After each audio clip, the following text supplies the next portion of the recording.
Always love the energy over here. Always love the energy. For all of you folks watching at home, welcome to the AMD Skyesports Souvenir Mumbai 2022.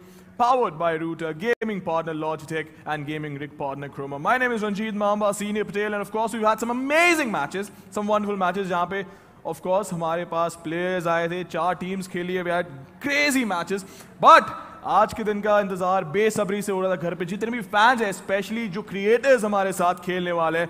Of course I have spoiled it before building any hype up, but ladies and gentlemen, we are going to have 10 creators, your beloved creators जिनको आप हर रोज देखते हैं घर से, जो खेलने वाले. I see you over there smiling at me, but ladies and gentlemen, give it up for both the teams, Team Jord and Team Shakti Water.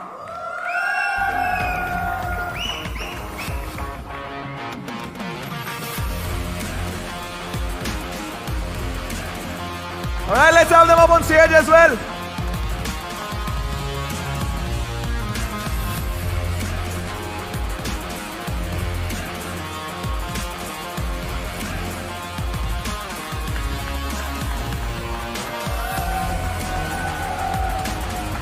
Can we have you lining up? अरे कर रहे. पार्टू एक minute इधर आ. Let me have पार्टू यार. T-Bone, तू भी इधर आ. Here's the mic. ये आपके लिए. पार्टू भाई. Before I ask you any questions, what do you guys have to say to each other? एक दूसरे को क्या बोलना चाहोगे? पार्टू. Well, he already told me in the hotel. अरे हिंदी चलेगा bro. अरे बोल तो रहा हूँ हिंदी में ही बोला उसने मुझे. क्या? पार्टू भाई कम मारना. टीबोन क्या बोलना है? वो बस कल ऐसे ही बोला था. अरे नज़ीक हाँ नज़ीक. वो कल ऐसे ही बोला था लेकिन आज बहुत मारेंगे. बहुत बज रहा था. कल देखते हैं आज. अरे आज पता लगेगा बाप कौन है बेटा कौन है. Let's have UFO and Anna come up. I'll start with UFO only. Okay, I'll start with UFO. I'll let him go first. Because Okay. No. You Begin with Anna first. No. We're starting with you. Okay. What are you going to tell Anna today? Because right now, listen. Right now, forget everything. Yes. अलग-अलग teams में खेलो, क्या कहना चाहोगे?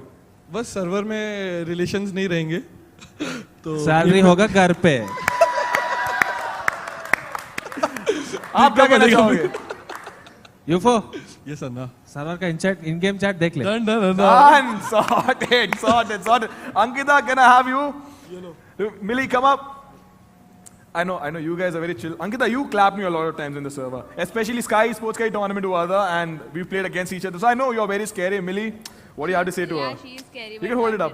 She is scary, but not today. Not today, Ankita. How do you strike back? We'll see after map 1. Oh, interesting. Thank you so much. Eclairs, I know you did not want to be here, but I'm going to call you up. Listen, मुझे पता है. Come up, princess. Eclairs, I know on stream you're very flamboyant. यहाँ पे stage पे क्या कहना चाहोगे? कुछ नहीं. Why? No, you have to say something, bro. You have to say something. Okay, look into the camera. If you don't want to look into the camera, look at me. But you have to tell us something. I know. That's okay. That's not an issue. But what do you want to tell her? I don't know, but just play well. Damn. Don't whiff more than me, that's it. Don't whiff more than you. Okay, interesting. Thank you so much. But for the last 2 gentlemen, Raka, Binks. पहले मुझे देखो banter होते रहेगा. मुझे ये बताओ लैन पे आके कैसा फील हो रहा है. ये जो फॉर्मेट है, the thing that Sky Sports has organized, कैसा फील हो रहा है, कैसा लग रहा है?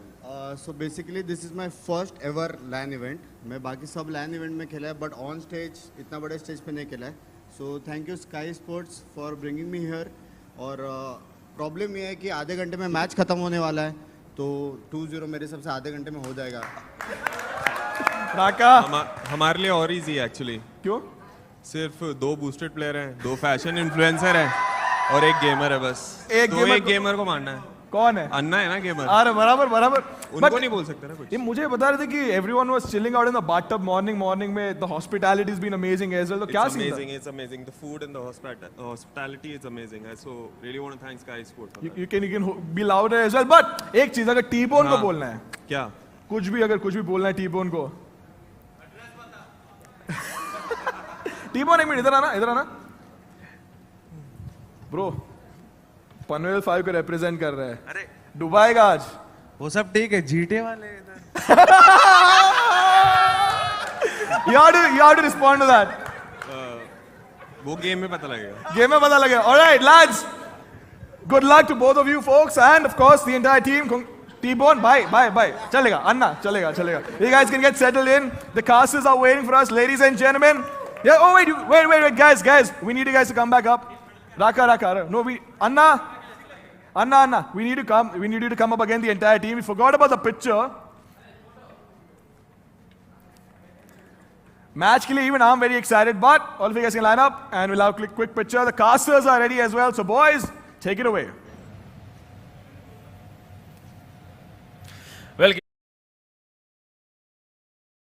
Welcome back to the AMD Skyesports Souvenir Mumbai 2022, powered by Router, along with a gaming partner Logitech G, as well as a gaming rig partner Chroma.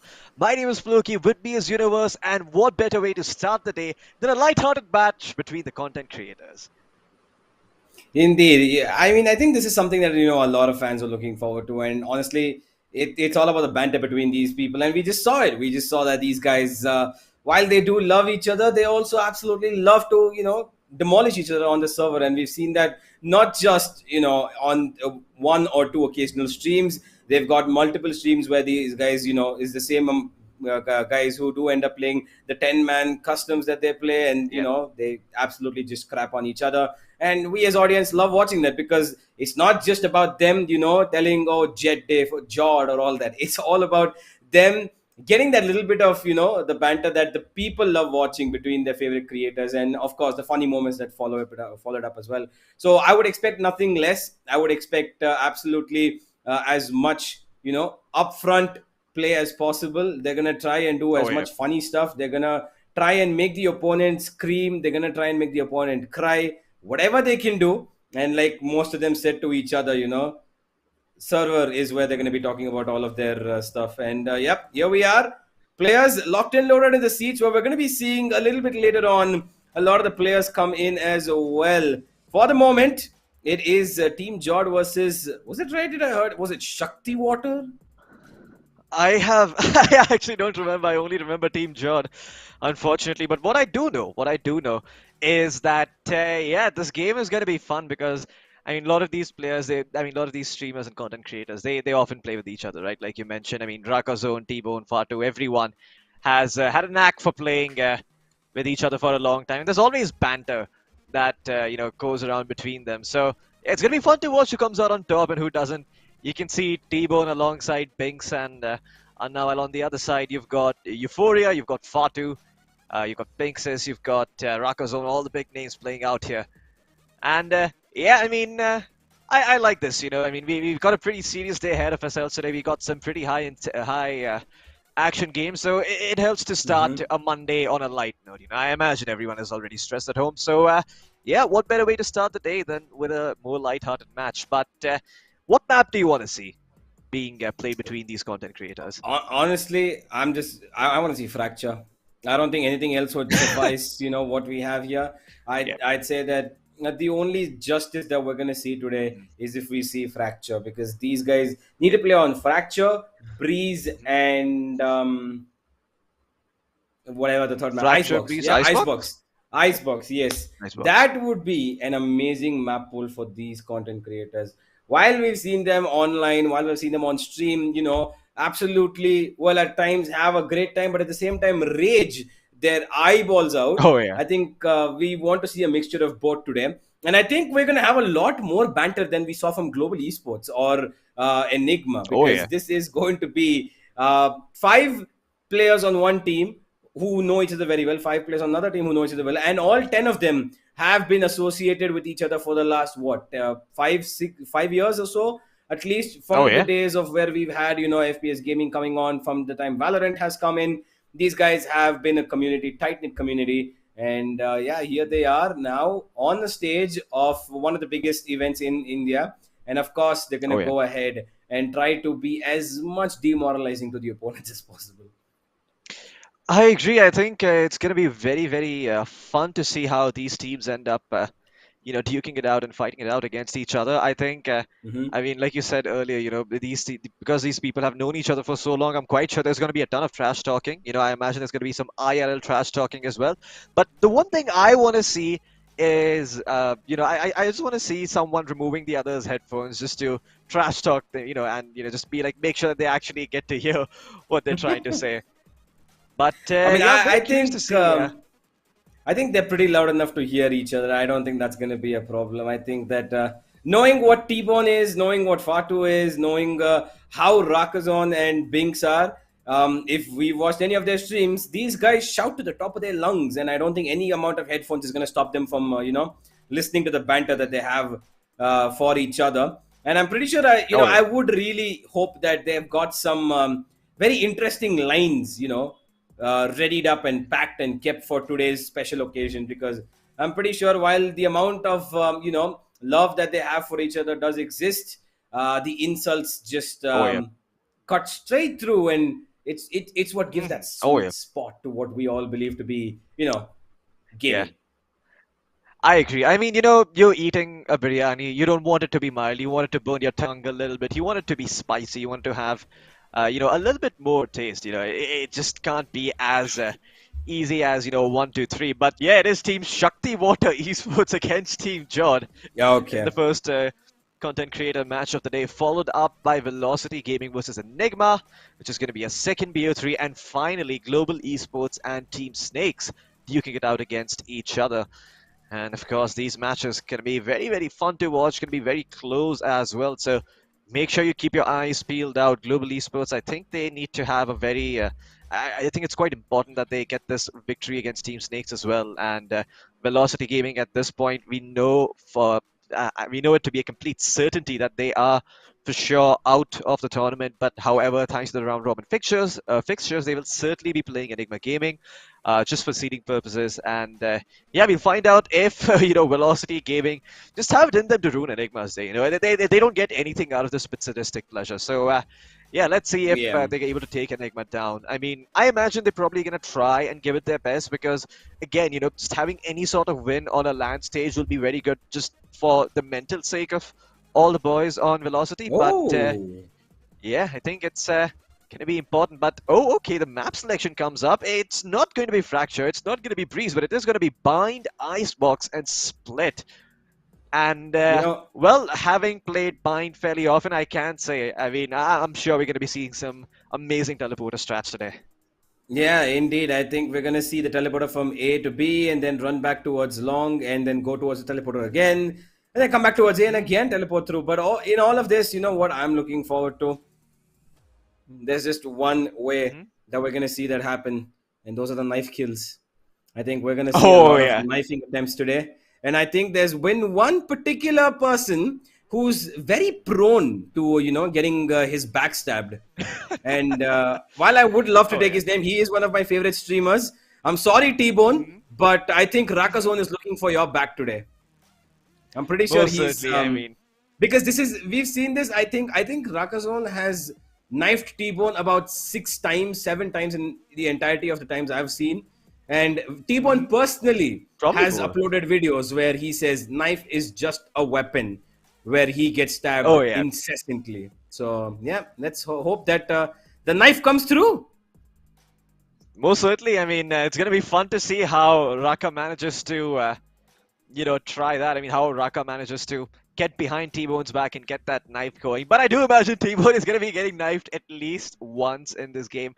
I don't see the possibility of Raka and T-Bone being on the same server for at least 2 maps, and one or the other not being knifed. So, it's just not gonna happen. I imagine Fatu is also gonna join in the fun occasionally, and help out his buddy and be like, "Hey, you guys, you know what? I'm here as well. Let me join in and add to the hilarity that's gonna ensue once the knives are pulled out." But again, I'm just curious to see what the Asian comp looks like. I want to see something funky. I want to see 5 duelists go up against something like 5 sentinels. I think that'd be pretty fun.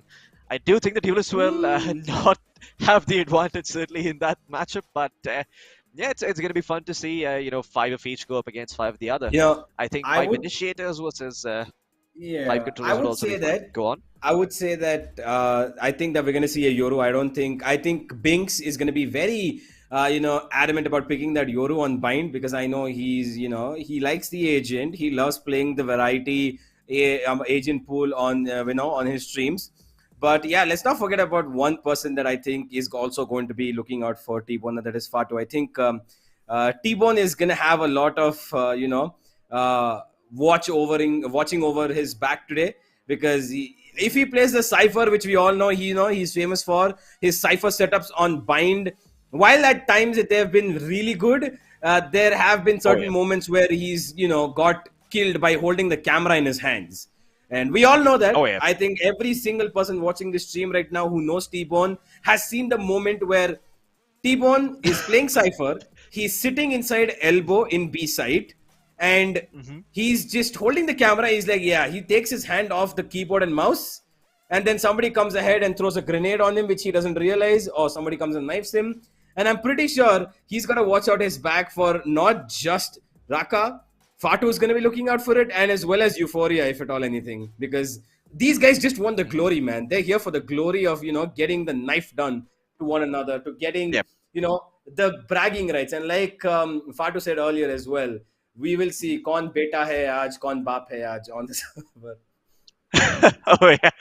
Most certainly. I mean, Fatu's always there with the trash talk. He's always there to just light the fire, light the spark, and just be like, there's something for the audience to watch. But again, it's going to be interesting to see if T-Bone does end up spotting his own death in the camera. I mean, I think that would make for quite the cinematic moment. It's a Cypher just chilling around, looking at his camera, and all of a sudden he pans to himself, has a look, and then sees someone run him with the knife and stab him in the back. I think that would be a good sequel to American Psycho. I mean, maybe not like there was, not like there was a scene in there, but most certainly that would make a very hilarious addition. I can just imagine someone in 2022 checking their smartphone, adjusting their hair, and just checking out the set, themselves in the front cam, and then all of a sudden someone comes in from the back and is about to stab them, and they see, and they realize, but it's too late. The horror sets in on their face as the knife plunges deep into their spine, and they lose their lives. Well, yep, that certainly got dark, but that's why I was talking about a fictional universe and not real life. This was light-hearted, warm and fuzzy, and keeping it a little cool, but at the same time shouting in each other's face and all that stuff, whatnot, right? But yeah, I would say that the one thing that I'm gonna do in this game particularly is I don't see content creators. Okay, I don't see content creators. I see people who are esports players, and I'm gonna treat them that way. I'm gonna try my best not to laugh, but if I do know it's in the spirit of sportsmanship, guys. I'm not laughing because it's a funny moment. I'm laughing because it's sportsmanship. Knifing is cool. It's another weapon in Valorant. It's fine. So I'm what do you do when you're out tossing bullets? Exactly. You go for the knife, or you could try utility. But you go for the knife. You certainly could throw paint shells. You know what I would like to see though? On the pistol, these guys should just forget, throw all weapons down and go for the knife straight. The first round should be a pistol. I mean, should be a knife round. Like all of them just go for the knife. Yeah. Or better yet, everyone just buys a shotty. And, just mutually decides that, guys, you know what? We're going to run at each other on A shot, meet me at A shot. Of course, everybody remembers the good old days of a shooter that neither matches the tactical expertise of the shooter from which Valorant took inspiration from. There was another map known as Rust. I'm going to leave it up to you to figure out which game that was from. But they used to say, meet me on Rust, and over here they're going to say, meet me on A-Shot. I just hope that those shorties do end up coming out from all of these players, because that'd be quite fun to watch. Kappa has been putting a lot of, he's been putting that shorty to use. So I hope these players are paying attention and taking notes, because most certainly, I mean, we can be having some fun moments if they truly have been watching those global esports matches. But yeah, should be fun to see how they end up, playing it out against each other and who ends up coming out on top. But quick predictions. Who do you think is going to be winning over here, Universe? I kind of, the teams are spread across pretty easily. Okay, let's take the pros and cons. On one side, we've got T-Bone, we've got Binks, as well as Anna, we've got Ankita, and who's the fifth player? Dhwani, right? Yeah, it was Pinks, right? So we've got these five, and out of these, we know that three of them are primarily focused all the time on Valorant, right? While we've got T-Bone always on Valorant, we've got Binks, who is, well, he is an esports player. He's played in his team. He's got his own team as well, Team T69, of course. T69. And of course, we know Anna streams Valorant almost every day. these guys are going to be, a troublesome trio for the opponents. So they've got a pretty good setup. On the other side, we've got Fatu, we've got Rakazone, we've got UFO, we've got Millie, and we've got Ekles. Now, it's very evenly spread out. I think there are pros and cons to both sides, but I think I'm going to slightly edge over towards Binks and Co. just because of the fact that they've got a very experienced player. That's the only reason I would say. And also because he kind of knows, how to lead a team, right? So I would say that he's an IGL. So he kind of will know what to tell his team, how they can move around stuff, and the first map is Bind, which is his favorite map because he plays the race there. And we all know how he's got his race tactics on Bind, right? Binks is known for Bind. Like, it's probably, the BIN in Bind is probably BIN in Binks. So, it is what it is. Hey, no coincidence there that Binks enjoys the map of Bind. I mean, he is, of course, the one who started the iconic trend of satcheling into a shot every goddamn time. Does not matter. If you have 400 credits, you will see a race flying across that area. Yep. And you will see someone getting shot in the face with a judge. With Binks, originally when we used to see it used to be more like a 30-70. Maybe he's gonna get the kill. Most of the time he ended up getting shot in the face. But when it worked, boy oh boy, would it look fun. And man, I am just gonna be waiting to see how Binks ends up performing on the map of Bind. I think there's a lot of potential for him to pop off on that race again. And yeah, like you mentioned, he's played against some of the best people in the country. So this should pretty much be a walk in the park for him. Schooling all these young ones and showing them how it's done. I think, Bind should definitely be a map where Binks has a lot of fun. But speaking of the Asian composition, we kind of know what some of these players are going to pick. But if you had to force them to pick something, or you have to force someone to pick an agent, who would you force and what agent would it be? Honestly, I would love to see Pinkses on Jet. I think that's what I want to see. I want to see Pinkses on Jet. Wait, hold on. Okay, let me say. I want to see Pinkses on Jet. I want to see T-Bone on Raze. I think he can be a very good Raze.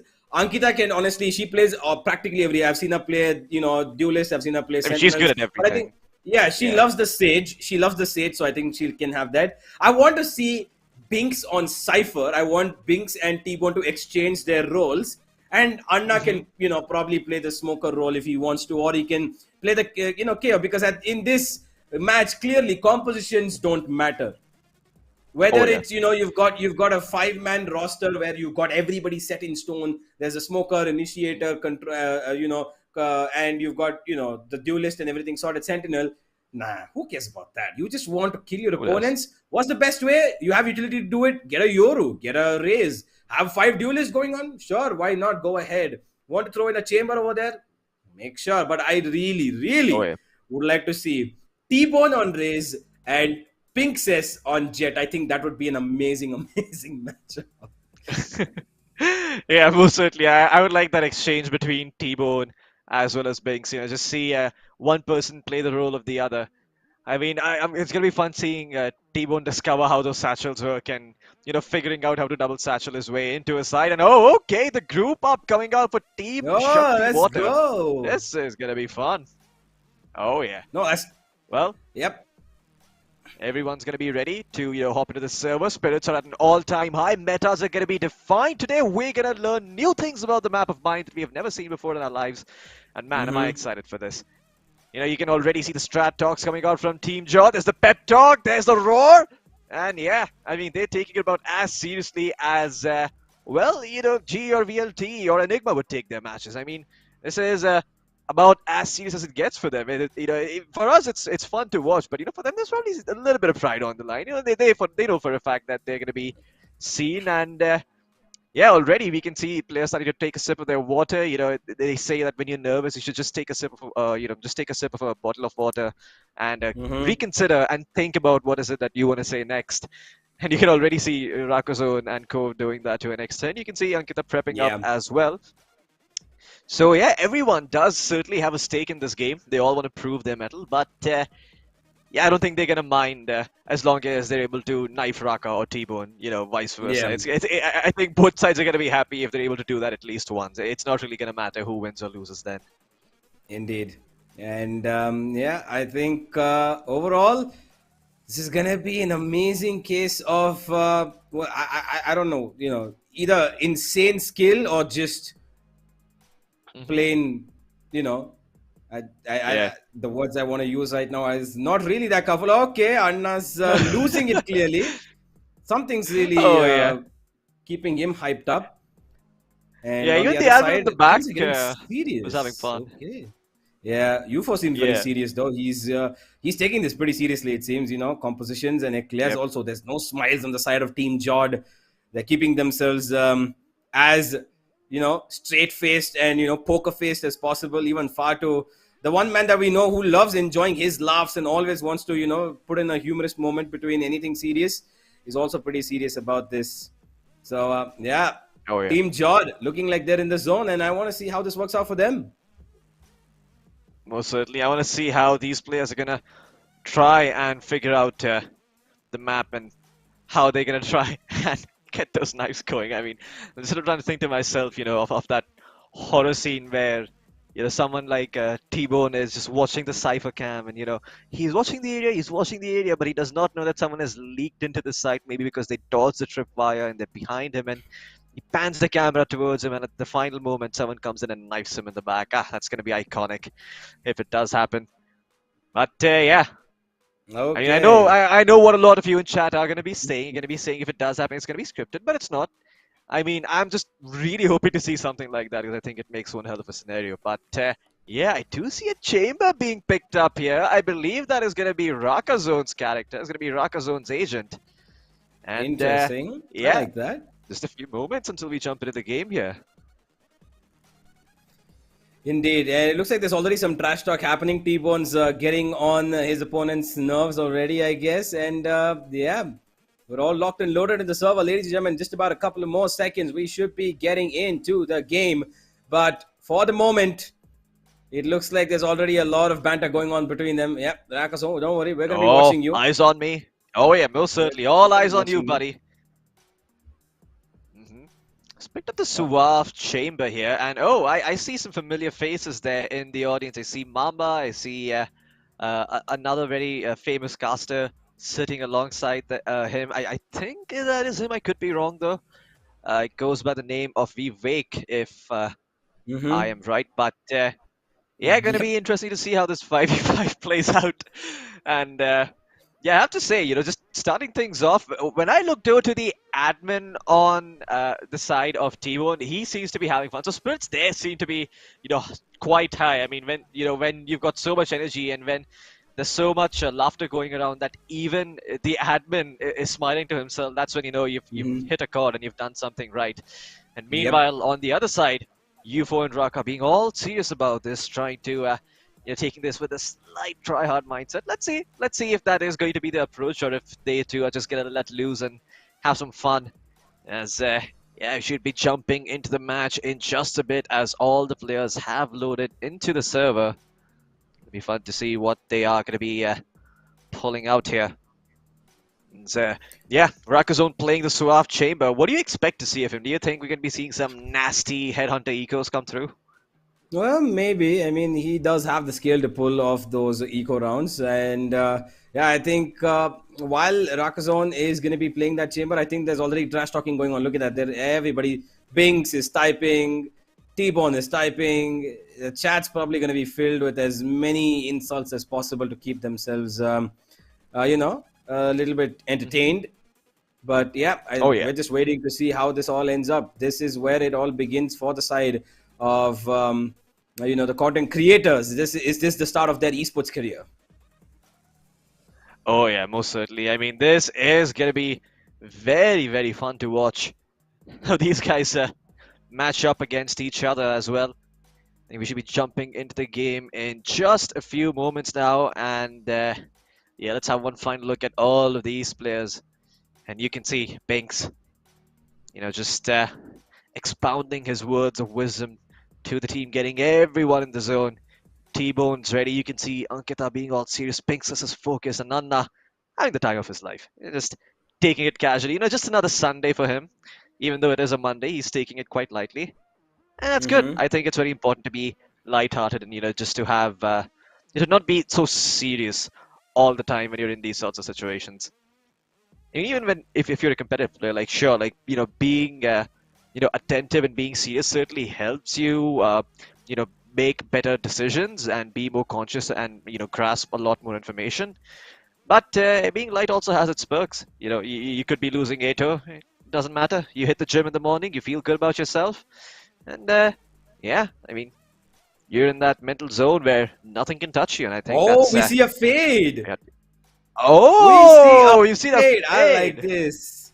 And on the other side, we've got a Sky Sage from Eclairs, Millie on the Omen, which she's actually pretty famous for playing, and Rakazon on the Chamber. Euphoria with the Raze here. And we've got, of course, Anna with the KO. T-Bone, Cypher, of course. Where else would he be? And I like this from the side of Shakti Water. They are going to be playing a Fade comp.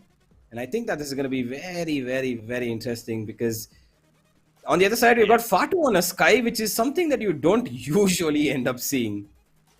Unless he's playing solo in his Singapore server games, which he does usually on his streams, the solo games. He picks up as, all the ages that he can. But here, I expected him to maybe pick up the Jet. Nah, looks like they're going for the Sky with him. And they've got a Sage as well. So, interesting team compositions from both the sides of the content creators. But I, right now, am tending my head towards this side, which is on the screen right now. They've got a Fade in play. They've got Binks on the Raze, T-Bone on the Cypher, and, of course, Anna on the KO, which is going to be a very, actually, strong team composition, given that they're all playing their strongest agents. Oh, yeah, most certainly. I mean, everyone's just picking what they're comfortable with, giving themselves the best chance of winning. Some shotties are going to be pulled out. Some knives are going to be thrust deep into the spines of the enemy team. And can't wait to see how that Fade plays out. Now, a couple of cool things about Fade, right? So when you fire that Dether Orb and it detects someone and then you throw out your Prowler actually speeds up. It gains more speed the more... Yep. Yeah, I mean, whenever you Dether someone. So that's going to be an interesting mechanic to see in play.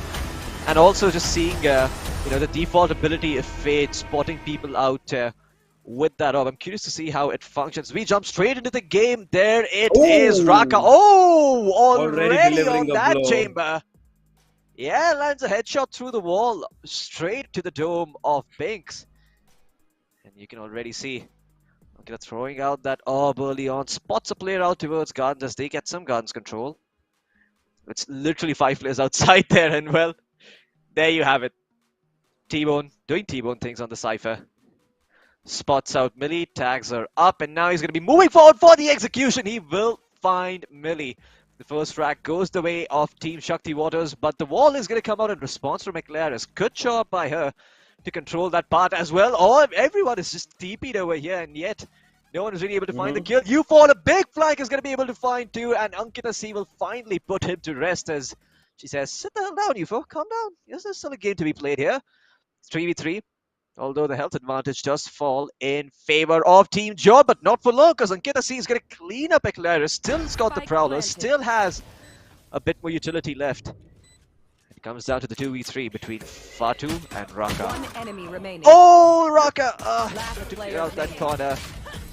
Didn't really know if someone was holding that, but in the end, T-Bone will clutch things out and make sure that his team survives and wins the first round. As already, there it goes. You can see the trash talk. It's begun. Oh boy. Well, amazing stuff already. They took control of B for the beginning and then they went right back. Binks did lose, initial health thanks to Raka's headhunter, but they stabilize and it is going to be VLT Raju, which is T-Bone. I love that T-Bone, takes in to his name so seriously. Now, oh yeah. We've got an eco on the side of Team Jod as Binks and Co moving towards A, and the perfect read, it's completely empty. Oh yeah, it is. And well, there you go, the plant is going to come through. The orb from Ankita to clear out the back side as no one gets spotted. And now the backstab comes through. Millie a bit early over there. Binks will be able to clean her up, but still does some good damage. Binks says finds Raka, but UFO able to get the trade here. Looking to pick up that Spectre. Uh-oh, UFO has been spotted. He will be left in the corner. Flash gets thrown out by, well, Anna, and Anna will get flashed in turn. But guess what? Binks sticks a satchel to Fatu's face, gives him a facial reconstruction surgery, and the trash talk has already begun. I mean, you can see, you know, Binks just saying, Kal Anna, Kal. Hilarious. Whew. Well, yeah, that was a fun round to see. Indeed. And yeah, we've got a lot more content creators here. And look at that. Batura's there. We've got a couple of people, Toasted Roaster as well. We got Zaya, Everybody's a lot of people there. indeed. And now, Watch the early match and ball have coming fun. towards short. Eclairs just knocked them out for a bit, but not for too long. It's going to be the case.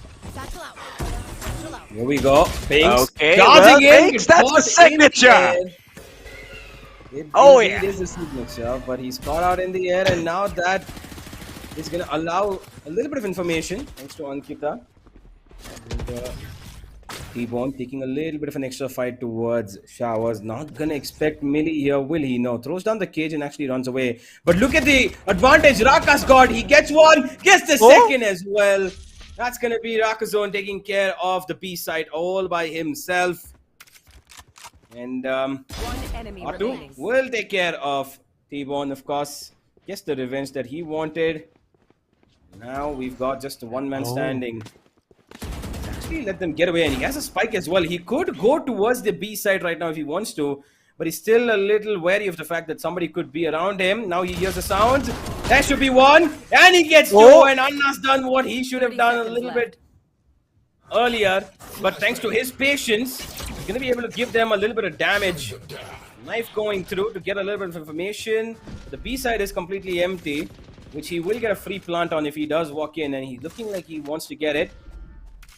There are two people towards Toka, and there's one towards Belong, so he's getting the right plant. That's a good read from him, but the plant will not go through. He still gets the kill though, so he's just trying to play for the damage over here. The economical damage has been done, and Anna's done probably what, you know, was required. Just drop as many weapons as possible, and yeah, it is a good start for the side of okay. All right. All right. Mark Ashramar, well, that's awesome. I also see feel the velocity there. But yeah, what a great round by you know, Anna there. Just coming out clutch for his team, taking away 3 weapons, and you can see the damage done to their economy. They're down to a Judge and a Spectre on the side of Team John. Well, the ball will be broken right away. The knife point coming through. It will detect Fatu as he does get slowed down, but thanks to the slow op coming in from Eclairs, they will be prevented from pushing up any further towards shot. Well, that wolf is not going to be long for this world as those paint shells get popped. The Prowler is going to go through from Ankita, and well, looks like Ankita will be able to find Fatu as a result. But guess who's still lurking on the side? It is Raka, and alongside him there is also Eclairs, but the Deafin comes through from the Fade, and the Fade is able to get the kill on Raka, or rather it's going to be Pinksis who succeeds in doing that. Well, that flash not too sure where it went. Oh, Eclairs! Right swings Ankita. Ankita was not expecting that. UFO! Well, He makes him down. Wild UFO fly through the air. Oh yeah, Binks. He knows his own special. He knows how to deal with it. As Binks continuing to trash talk over to the other side. Oh boy, 3-1 now in favor of. I mean, Team they're not John. going to let go Sorry, of Team any 51. chance they get. They're not going to let go of any chance they get. They're going to just keep on constantly hitting them as hard as they can. And you can see Binks already calling out for a couple of plays that they want to be doing next up. It looks like everybody's settled in pretty well.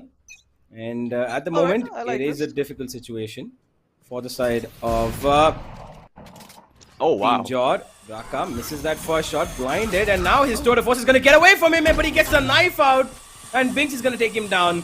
Eclair still in Showers though, and she's trying to keep a little bit of an open eye for somebody coming in here, but that's not the case. The plant's going to go down, and she has an advantage. She can get a free kill if need be.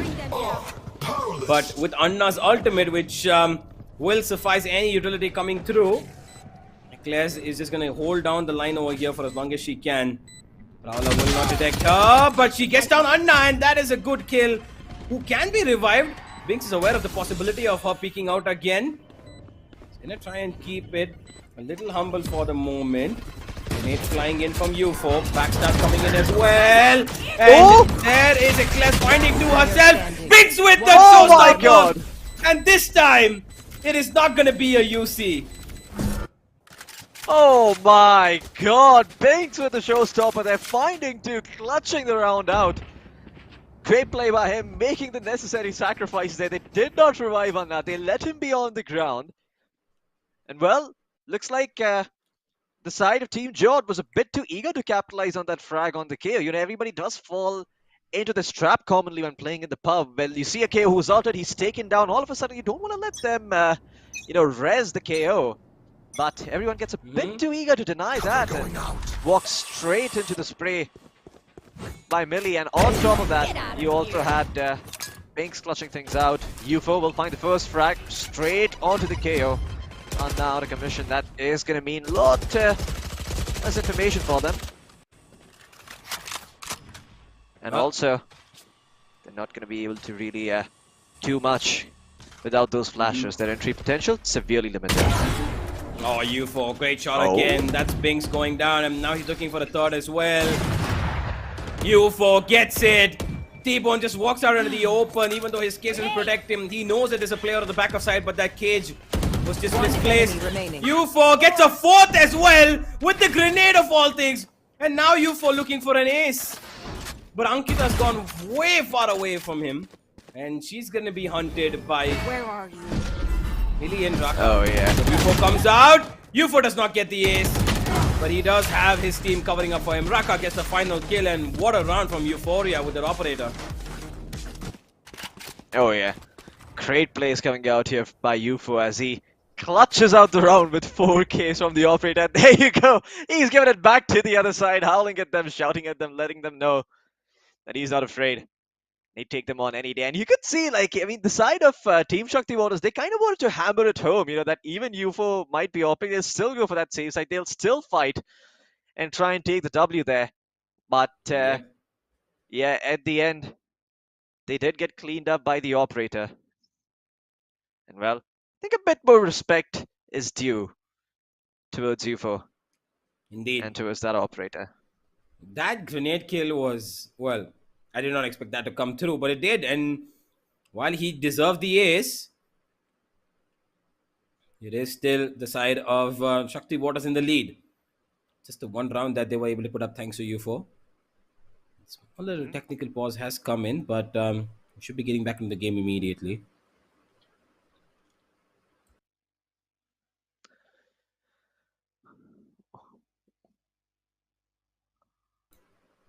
You know, I love the cosmetics of them, of the number of mouses that we see them. Yeah, we got a red one, we got a white one. We got one with holes. Oh, yeah. Plastic's getting expensive. A yellow one, okay. No, that's a yellow one. Oh, okay. Well, that's I've three not had a colors yellow so far. one. I've never seen that actually. A yellow mouse. We got a good old classic black one. Fatu being the OG like always. Well, but yeah, what is your opinion on these lightweight mice? I mean, I'm genuinely curious. I mean, do you actually think they're very helpful in helping you aim better, or like, yeah?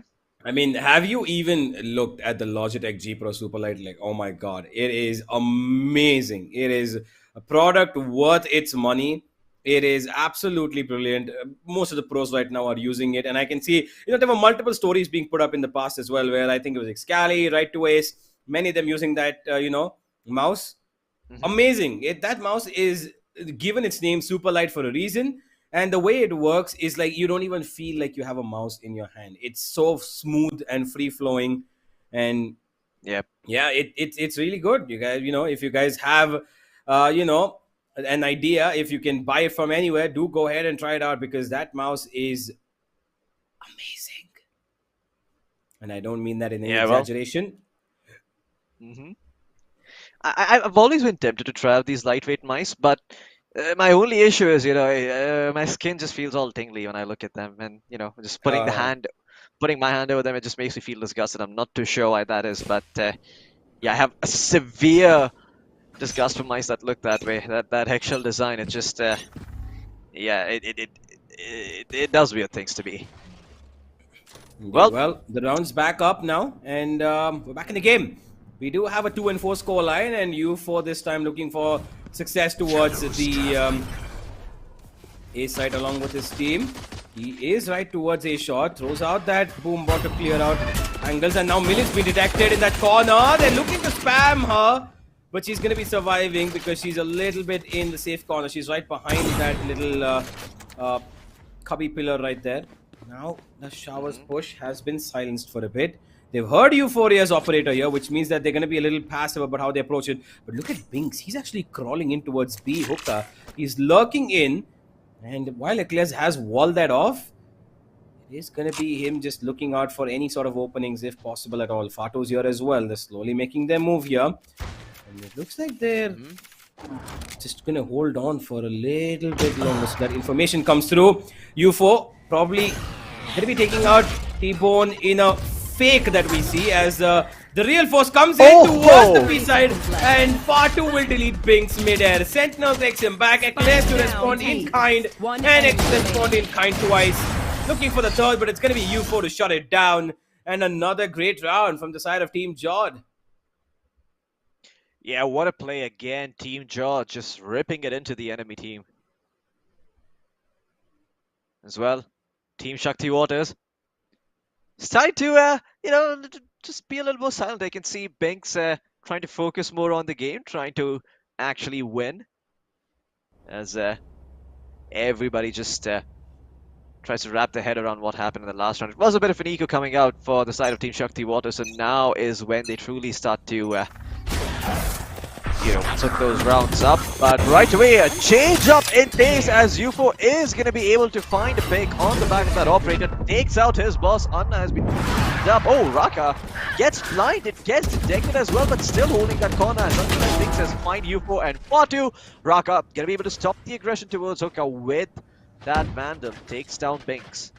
And now a 3v3. Although Raka is somewhat unhealthy. The ult is going to be popped here, but they don't check. Raka, the corners don't get cleared. He's at 1 HP!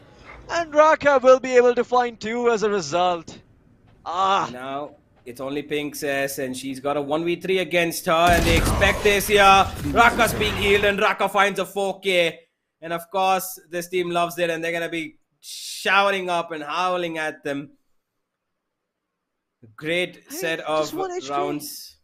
Yeah, he was on 1 HP. He was on 30 before that. Then he became 1 HP. They didn't check the corner. The trail wasn't checked. They thought he's probably going to be towards elbow. And T-Bone just goes into his death. And, well, Raka takes out everybody. And now with that, it's 4-4. This is turning out to be a matchup. Binks and Co. back on the eco again with the judge in his hands. He's going to probably be running in towards a shot. Yep, there he is. A satchel comes through. Does it?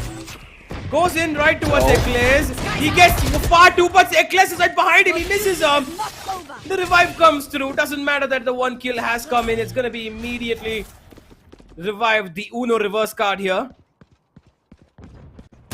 Now, and okay. Spike of down, course, B. Raka with a push towards B long. Finds one, makes that a double. And that's gonna be it. It's just gonna be T-Bone left, and please, go for the knife. Somebody go for the knife. Come in, yep. I think yeah, he's going in now! Oh, come on! Raka got blinded himself, so but close. they're all coming for it! They're coming for the knife! They're all coming for the knife. Oh, but UFO will finish him off. They let the terror sink in into UFO before finally finishing him off with the frenzy there. As Fatu gets on top of his seat, starts letting Team Shakti Waters know what's up.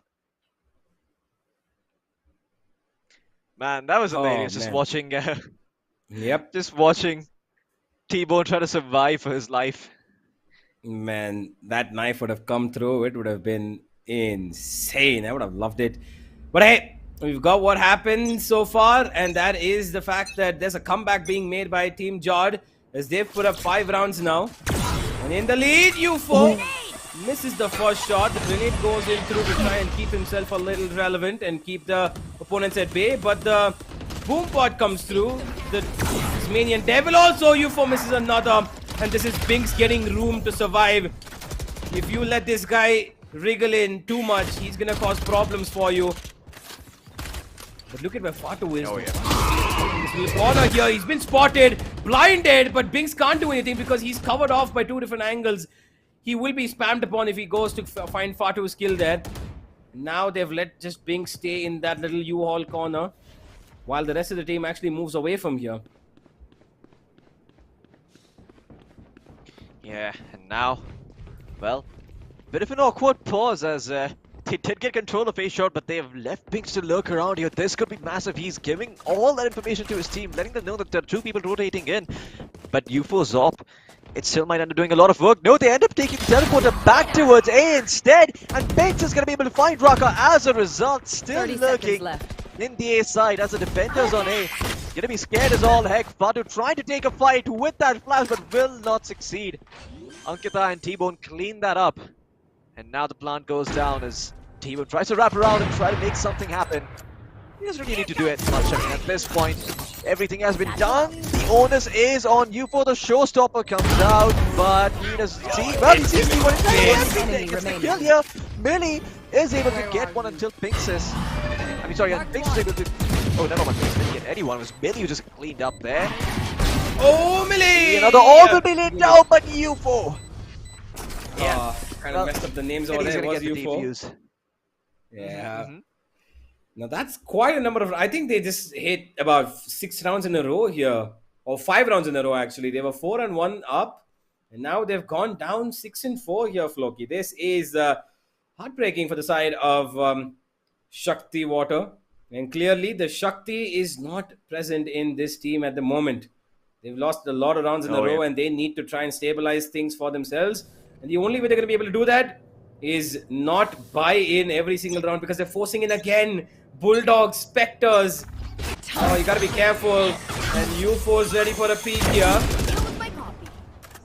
And of course, he finds Binks. Find one. Yeah, and you can see with the IGL down, everyone is so scared, and Raka capitalizes, goes around on the flank all the way from A shot, ends up finding 2. And Fatu, well, he's also spotted out. T-Bone, are they gonna knife him? No, they're not. They'll put him 6 feet under rather quickly with the Sheriff. Last round as UFO UFO popping off on the operator. It's only been 11 rounds, but he's already managed to find 19 frags. As he's put those rounds up on board, and now, well, you've got no other option except to force for the side of VLT, so we'll have a couple of Vandals in play here, but Binks is going to be relegated to a Spectre, while Anna picks up the Bulldog as well. They are going to have 1 extra rifle as Binks picks up that Bulldog, but again, oh no, Raka, his ult is going to be cancelled thanks to the knife point that comes in. The teleport will also be taken off. Can Raka survive here? Yes, he can, and Binks just clears out that corner. No one is over there. The ult comes through from Anna as well, and they are trying to get control of this A side. The showstopper goes through the big special. Does not check his corner. Raka cleans up. Binks though is going to be there to get the trade. As the suppress still going through as it finally goes down. UFO whiffs, and Sentinel puts him 6 feet under. The boss firing it back on the employee, letting him know that he is not only boss outside the game, but also in it, as Millie finds Ankita C, and now a 3v3. It's all down to Fatu, and Millie, and Fatu is going to be able to find Sentinel. T-Bone responds. Oh, T-Bone! Now Binks, oh, she will get the spam, but there's a Claris from the flank. It's going to be an 8-2 half for Team John, as UFO up on his feet, and Fatu also yelling at them and letting them know that, well, you dish it out, you better be ready to take it as well. Yeah, Binks has got a pretty neat kill there through the smoke, but she did not expect the backstab to come through there. And yeah, that's going to be another round. The half secured for the side of Team Jod, and they've done quite a bit of a comeback here and stopped them in the tracks. And they said... They said... Okay, wait, I just got to see that again. What is that? Oh, come on. GTA, they said. I think that's what he had GTA, they said, of course. Ah. Raka's having a great game, so is UFO. And yeah, well, Binks, T-Bone, you guys got to step up now. Oh, yeah. Pistols pulled out as we switch sides here. What do you think the approach is going to be from the side of Team Jod? Let's see how they switch it up. I think Team Jod are going to try and get themselves a little bit of early control with UFO, but they're actually looking to make a fake being sold over here. There's a knife which Anna seems to be throwing from B towards A. UFO wants to teleport away the minute he spots somebody, goes away, and now they're going in towards B. Anna's right here. He gets one, but Fatu trades him off, and there's one more on site who's going to be walled off. T-Bone trying to keep himself relevant. No more charges. All of his utility has gone. Alright, and there's the grenade that comes in from Binks, which misses, does not connect. And while Fatu takes in just a chip of it damage, he's still safe and sound inside the tunnels. And he's gonna get a free kill. One more Fatu! Amazing stuff! Fatu with 4! And there's no way T-Bone gets through this unless a miracle happens from him! And T-Bone! It's T-Bone versus Millie, and Millie's got the health advantage, but T-Bone's got positioning and he will not get the kill. Low on HP, what a try by T-Bone. Could have almost gone all the way, but not meant to be. My oh my, both of these teams stepping it up here. T-Bone tried to get the round back, but Fatu slaps down 4 people with the ghost.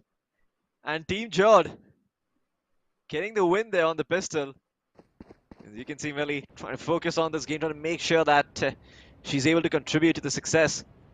It's been quite useful the last round as well, where she did get that kill on this guy, but fortunately for her, backstab came through right in the nick of time. Oh, Raka's read Raka? this perfectly. Look at T-Bone. He's read this perfectly, but T-Bone might read him as well. He's expecting this, and there it is. Raka wins the duel of the Sheriff. And here's UFO cleaning up what is known to be EA's side, and oh my god! Classic! He whiffs that heavy. Binks, come on. And now it's only Sentinel left. He's got his manager chasing him. And it is another 4K for UFO. Oh yeah. Hey UFO. Letting them know that he is not to be trifled with in game. And again, UFO just continuing to put up numbers. Yeah, I think he's probably crossed the 25 kill mark at this point. He's gotten what, 2 4K since the last time we saw the scoreboard, and he had around 20 plus kills by then already. Yeah, oh, he's quite close. He's not crossed 25 just yet, but he is at 23. Man, what a performance coming out by him. But Raka and Fatu also chiming in with rounds there. And everyone on the side of Team Shakti Waters crashing their heads as to how they can approach this as a force buy comes through. Binks is going to be able to find UFO on the back of those bait shells. Not too sure what happened there. He's all the way into the A side, but he gets caught reloading as he tries to peek into lamps, and Millie cleans him up. Declares, well, as that Spectre out, will be able to clean up Alcatan. Binks says, okay, able to find 2 from the corner, goes unchecked, and that spike being dropped. As again, Team Jod able to stabilize and prevent Shakti Water from getting away with too much. Nice knife coming in from Sentinel. I actually think that Anna spent some time playing this game properly, because that knife lands square in the center of the site. 1 enemy remaining. Does give them a fair bit of information. Debo gonna throw his hat, gonna figure out where the last person is, and he cleans up Raka. Phew. Well, they did need a comeback a little bit. They need to throw themselves into the game a little harder. They are trailing heavily here, Team Shakti Water. That was... Well, honestly, you know, when I look at these matches, I genuinely thought this is going to be a lot more on the funny side. But these guys are actually taking this pretty seriously, aren't they? Yeah, they are. I mean, you can see that they are...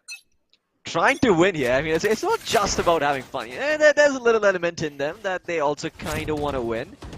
But UFO is just having none of it as T-Bone continues to hold that. The Seeker spots him out. The tripwire is going to allow him to get 1 pick and back off those Cypher cages.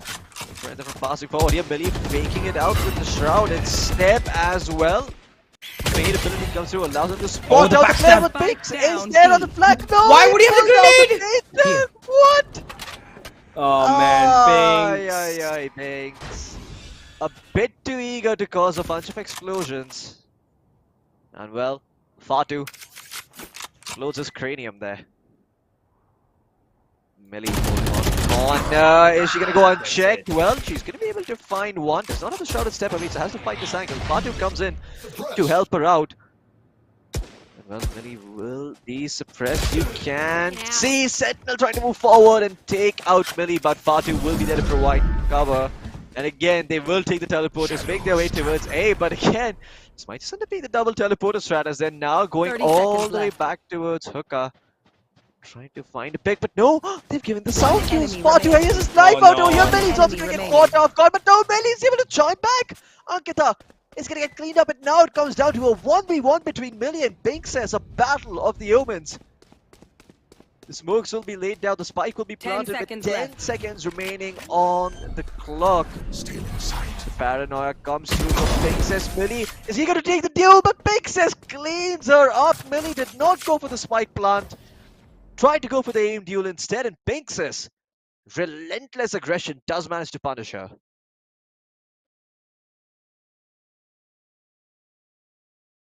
Man, what a play. Oh boy, yeah, indeed, what a play indeed. I think that this team has found a little bit of groove coming back. It was 10-5, and now they've come up a little ahead, but it's still a long way away. 10-6. They have thrown their opponents into an eco, but Floki, there's a lot more to go. They need another 4 rounds to try and get themselves a little bit even stable, keeping them level with the opponent. So they need a lot more than just what we've seen so far. Oh yeah, and UFO gonna pick that up, but look at Ankita's plan. The Fade Orb is gonna go out. It does not spot out UFO though. He sees Eclair. Binks though will spot out UFO and get that kill. Again, very cheeky positioning coming in from the Omen. Raka will clean up Sentinel with the Headhunter. He's able to find one. Has not recovered the weapon yet, and Fatu will get spotted out by the Prowler. The blind comes through. I have to say, that's a very scary sound and animation, Be playing against that in the game. Sky's out. Yeah, it's gonna be a little bit hard, but Binks is gonna be able to find Fatu. Capitalize on that sort of recon coming out from the Fade. And then there were 4 on Team Shakti Water. Yep, there are 4 left. There's 3 on the other side, and Millie wants to make that a little bit even, but she doesn't check the corner, and that's going to be deep on getting one. Binks with another, while Raka is going to be getting one. He's not going to be following it up with another. That's going to be the end of this round, and another one put on the board for the side of Team Shakti Waters. 10-7 now, and they're getting slowly closer to where they want to be. Oh yeah. And you can see T-Bone's face. It's all serious now. It's all about the W. As they are doing some strat talks, the smiles have seemed to disappear from their faces for now. But again, Nexus was there to find that first blood. Great play by Ankita as well to get that paranoia with the Prowler. And well, he's going to jump into the next round, where a much faster approach comes through from the side of Team John. And he's looking to teleport, but Sentinel blinds himself. Oh no! Well, that's a misplay right there. That is going to cost them. UFO straight into the side with the showstopper. Fires it off towards defender spawn, but guess what? T-Bone, he's still on the side. He is still alive. The spike will be planted. Spam is not going to come through, but guess what? UFO will walk into the tripwire and get cleaned up. Out of stock. Hulk out. Yeah. And that's that. 4v4 now for Shakti Water. As they try desperately to hold on to the side. Fatu getting blinded by the paranoia. The Prowler Orb comes through. Binks with the showstopper will be able to find Millie. Well, Eclair is thinking of the rest, but gets cleaned up in result. And the fade out comes through at the last moment, but it doesn't do all that much. The defuse will still come through. Raka in no position to stop it. And Binks, he'll even get the clean up towards the end.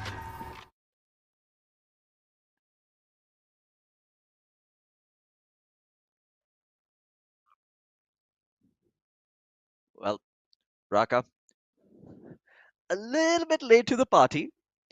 Didn't quite get the memo there. Nonetheless, they're still quite ahead, so they're going to be okay for now.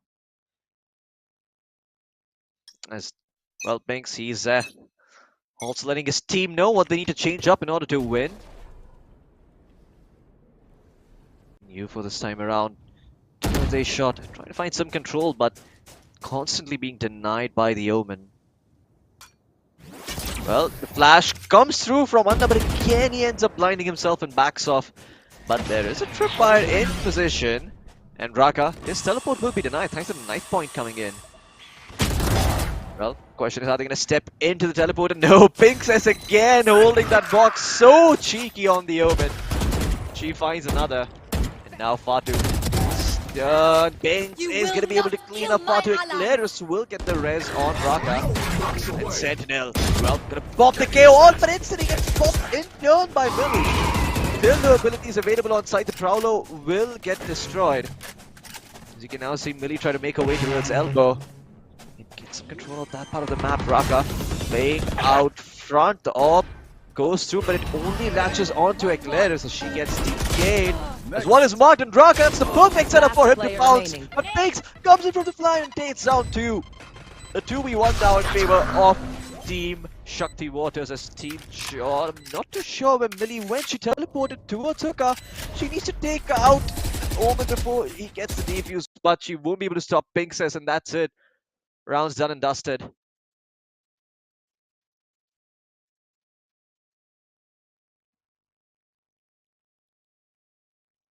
Oh man.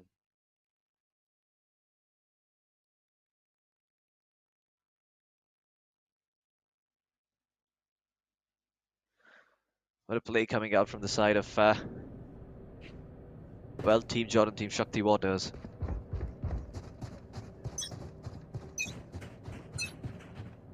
You want to play? Let's play. The Tudor Force is going to come through now, the side of, well, Team Jordan. Let's see how much work they can do with it. Raka has pulled out that gun. Binks just throws out the paranoid this time around, but Millie is able to cross over. And Binks desperately trying to spray, will be able to get one, but UFO and Millie are there to get the trade. A bit of a scrappy affair coming out this time from Team Jod. They're able to get side control, but UFO still has some work to do. Backside has not been completely cleared, and Sentinel again with that knife point line of spotting out two. Big plays coming out from him. Millie again using that shout step to sow some panic and fear, and she will be able to take out Sentinel as a result, but Binks is there to get the trade.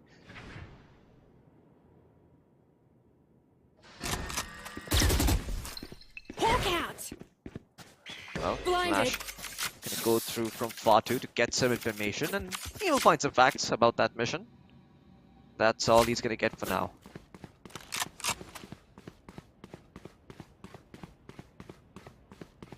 "30 seconds left. One enemy remaining." Okay, well, UFO is gonna be able to find another one with the judge. And now it's down to a 2v1 between T-Bone and his eternal nemesis Fatu, along with UFO. Who's gonna be there to get that first kill? Well, looks like T-Bone has spotted him out. And UFO and Fatu preventing T-Bone from even making it close towards Elbow, or L. Over here, UFO gets spotted out. T-Bone will scare him off the corner there as he makes his way towards Elbow. And oh wait, no, T-Bone has managed to sneak in all the way towards that, but there is no time remaining. Fatu has the information, will be able to clean him up. No knives come through this time around, but the round is won. And that's all the side of Team Jod care about.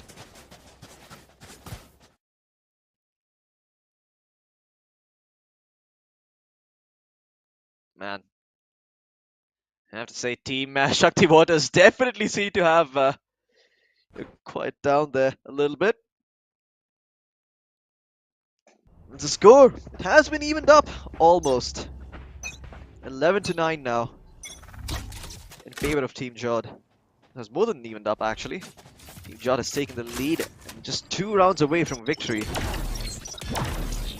Early fragment coming out from Sentinel, and that's going to ensure that they're not able to really push into them. Raka will find a Cypher trying to push out there, but unfortunately, T1 was not able to get the kill, and the knife came a bit too late from Sentinel, so information was not relayed in time. UFO did hear the drop. Pinxis could be in a world of trouble.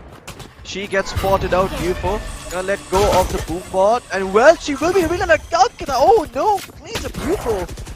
Great support coming out by her to make sure that Pinxis survives, and now Raka tasked with entering the B side, getting some control there as it's completely empty, but Pinx with a showstopper despite being blind will be able to take out one and still survive. He's got the Phantom out, but Fatu will clean him up, and now with the spike in hand, Raka is still there on site, and they should be able to get that spike planted. As Ankita trying to make her way from the flank. They know the only place they can really come from right now is defender spawn, because they did clean out Hooker. Well, the other possibility is that they both end up taking the teleport, but you've got someone else watching that, really. Well, that orbit is gonna reveal one player. Raka gets spotted out. He is so low. So I'm gonna still be holding that right corner. Will peek out and get one kill, but Ankita sprays out 2 cleans of Fatu, and now a 1v1. Oh, the Prowler trying to scout things out, but the Prowler does not see anyone. Millie very patiently holding the corner. The Paranoia Orb is available, and well, she still doesn't hear the defuse, and as soon as that comes through, the Paranoia is going to come through as well. The Shrouded Step is there, and look at the place coming in from Millie to shut down Ankita, and that is that. Team Jod cleaning up Team Shakti Water Esports. Match point for Team Jod. Or rather, map point, excuse me.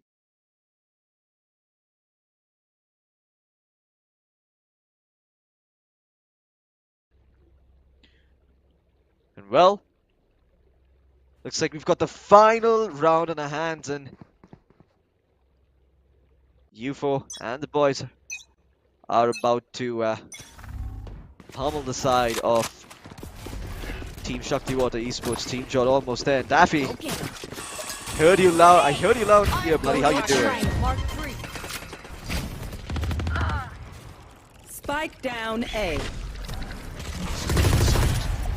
Oh. Millie gonna be teleporting over to the other side. Big still manages to take her down though. And now a 4v2. Looks like Team Jod. Well, they're gonna have to work a little bit harder. Because Team Shakti Water, they're not gonna give up just yet. And I believe Daffy should be joining me any moment. Daffy, how you doing, my man? Yes, I am doing fine. Well, I'll be joining you just at the end of this map, and it looks like we had a banger. I missed a lot of action. It's still not over yet, is it? Oh yeah, we're gonna have 2 teams of content creators going up against each other. One is Team Jod, and the other is Shakti Water Esports. And currently Team Jod are in the lead, but it was Team Shakti Waters who got an 8-4 lead and then blew it. And this is them trying to come back into the game. Got the 4v2, Pinx is found for Raka will get the cleanup, but he's been spotted. There's a spam coming in from Pinxis. Oh, I'm loving the trade games that these guys are playing with. It's amazing to see the amount of teamwork they are actually bringing it up with just a random team that they have made just on spot, I assume.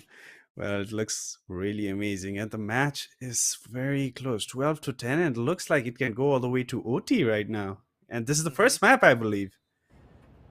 Yeah, this is the first map, and again, you know, Team Shakti Water Esports, they were the ones being loud, they were the ones being obnoxious, they were served a notice, and it seems that that has humbled them to an extent. You know, they've been respecting the side of Team Jod a bit more, and hopefully we get to see this game go to an overtime. Wouldn't that be fun? That would be definitely fun, but Beings, he has other plans. He wants to end this game right here and then. 12 to 10. Match point. Oh my goodness! Wait, what? That... Big still found the kill with the boom bot on Millie. Well, just as he said his goodbye, he takes Millie down.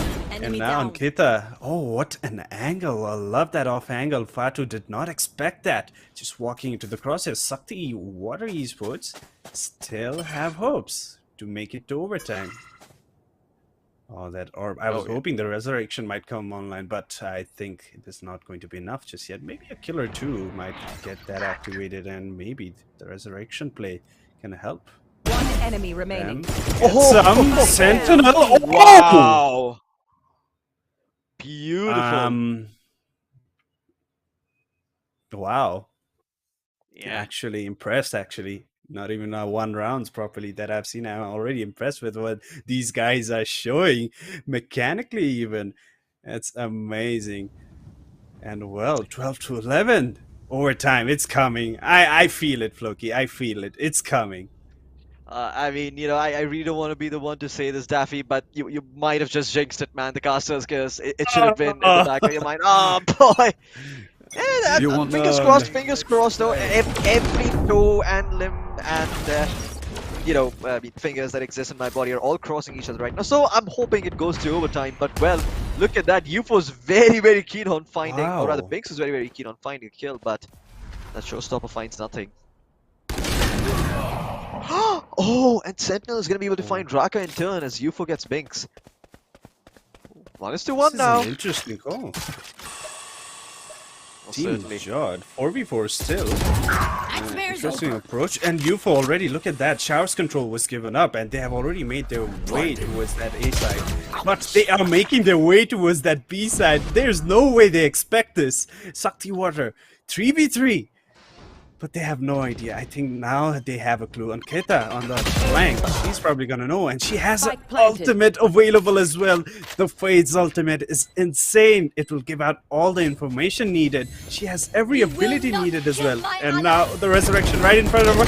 She gets not follow up with another one. A 1v2 scenario now. Sentinel against Fatu and then Keta. Sentinel does find one. And the ultimate goes as well. Oh no, but Fatu! Quite an off angle, and Sentinel did not expect that, and they finally close it out. Well, I guess the jinx did come in. I'm sorry about that, but that was quite a round. Yeah. Well, once burned, twice shy, Daffy. I will be catching you by the throat next time. If you do casters curse the game, you have to be aware of the power you hold, man. I know, man. I messed up. I thought I thought I bought the caster buff, People say it's a jinx, and a number of times I've got a buff as well, but I thought it would be the same today. But I guess not. I think jinx is still there. Yeah. But yeah, it's always inverse, So much, Fatu. Pehle aap aa hi jao aage. Let's jump into the interview with Mamba. Let's have T-Bone also. Let's get our cameraman Raju also to talk. Come here. मुझे ये बताओ, ये लो आपका mic. ये आ रहा है तब तक. इतना क्लोज गया कैसे? क्लोज? हाँ. नहीं, पहले बहुत मार रहे थे हम. फिर बेचारे की शक्ल देखी मैंने. हाँ. थोड़ा दुख हो रहा था. बेटा है ना. अन्ना, क्या बोलोगे इसको? थोड़े से बच गए. नेक्स्ट मैच देखेंगे. नहीं, लेकिन बहुत ज्यादा क्लोज हो गया. पहले तो डोमिनेट कर रहे थे, फिर कमबैक कैसे किया? आगे आ जाओ, थोड़ा आगे आ जाओ. इन लोगों को रीड करना बहुत इजी है. हम लोग तो जीवी को रीड किया है. मुझे ये बताओ, ये टीबोन ट्रैप नहीं डालेगा बराबर? टीबोन इधर एक राउंड था. मेरे को पता था ये एक राउंड था. इसको सीधा बोला है खाली लैम्प्स होल्ड करना है. लैम्प्स में ट्रैप डाल दे. लैम्प्स में ट्रैप ऐसे डालते हैं. हमारे प्लेयर ऐसे डाल रहे हैं. मैं देखा ट्रैप, बोला क्या करेगा ये ट्रैप से. अरे वो माइक में बोलना तू. वो टैक्टिकल है, नहीं वो EU लेवल है. मुझे ये बता, कैमरामैन बन के क्यों बैठा है तू? अरे मारा ना, डिफेंडिंग में बहुत मारा. What are you going to tell him for game number 2? First game में तो ट्रैप्स मुझे पता थे. मैंने सारी कॉल दी थी. यहाँ ट्रैप करेगा, यहाँ उसका कैमरा होगा, यहाँ खेलेगा. सेकंड गेम कौन सा मैप है डिपेंड करता है. फिर भी मारा तेरे को मैं. जेट क्यों नहीं खेला तू? मैं जेट? हाँ. बाइंड में नहीं खेलता. पर ठीक है, जेट खेलता तो फिर और इजी हो जाता. ठीक है. Hey T1, when are we seeing you on Raze? Raze नहीं है, बहुत यूज होते हैं. But anything you wanna tell him? Anything? ये क्लोज था थोड़ा. लास्ट राउंड थोड़ा इधर उधर हुआ, लेकिन सोच के बोल लो. अरे इधर आओ. माइक दियो. हाँ, GTA स्ट्रीमर.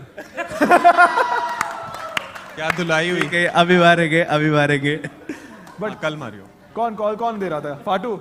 U4 और फाटू दे रहे थे. U4 फाटू. सीरियसली खेले थे कि स्टार्टिंग में डोमिनेट करने के बाद जाने दिया? नहीं, अगर अकेला है तो नाइफ है इसके लिए. अकेला? वो 4 लोग जा रहे थे, देखा था. वो इसके लिए नाइफ है. सच ट्राई किया उन लोगों ने, लेकिन होप नहीं. वो UFO ने मारा, इसलिए UFO को पैसा दिया है क्या?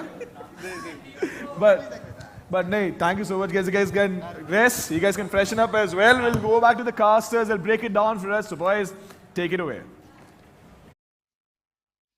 Well, that was the banter between the two teams, and once again, what a fun game we had on our hands. I mean, time and time again, we saw them trying to knife out T-Bone. It was one round in particular where they ran behind him. I mean, they tried to flash him, and yeah, T-Bone was blind as a bat, but in the end, UFO, he gave him the mercy killing there. He was like, you know what? I mean, T-Bone, it's humiliating enough for you to lose like this. I would just rather put you 6 feet under right away instead of, letting my teammates get that satisfaction of knifing you. So think of it as a mercy killing. But yeah, very fun match on our hands. And again, we almost saw the comeback come through from Sentinel, but the off angle by Fatu, just so close, just so well put.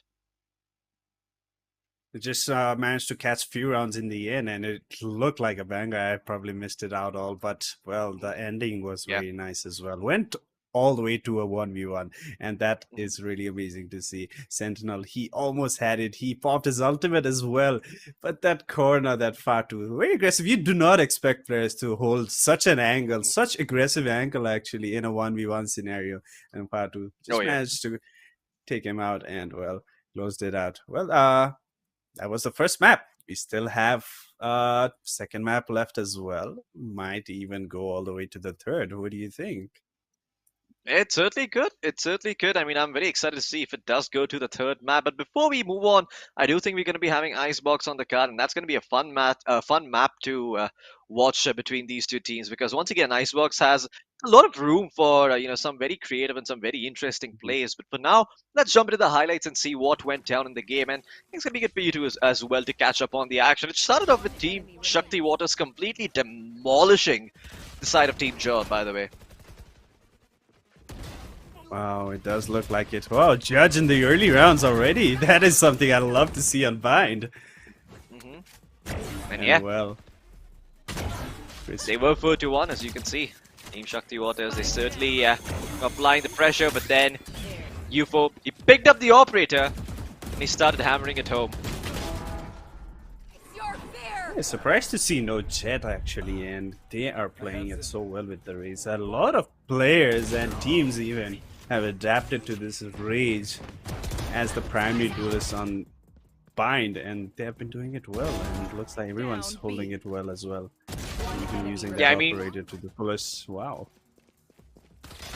Yeah, Binks has been someone who's known to play this Raze on Bind for a long time, because Binks also played semi-competitively before this, and he certainly has a lot of experience as a player, so he knows what he's doing whenever he's on the server. But then again, you have to remember, I mean, okay, I'm just gonna let this round play out. Okay, no, we never had that full round, but that pistol round was fun to watch, man. It came down to a 1v1 between T-Bone and Fatu, and in the end, I think it was the Fatu who ended up getting the win, and somehow UFO was able to get the cleanup on Binks on that one.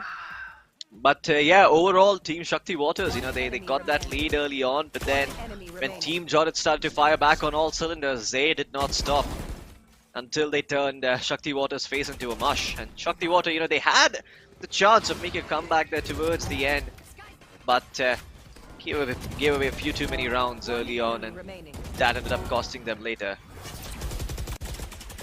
Oh, that is brilliant. Looks like quite a comeback, Bind and defense side. You never say no to a comeback, and it looks like Team made a really nice comeback. They held that ground, and look at this, wow, indeed. Things very notorious actually with that Raze.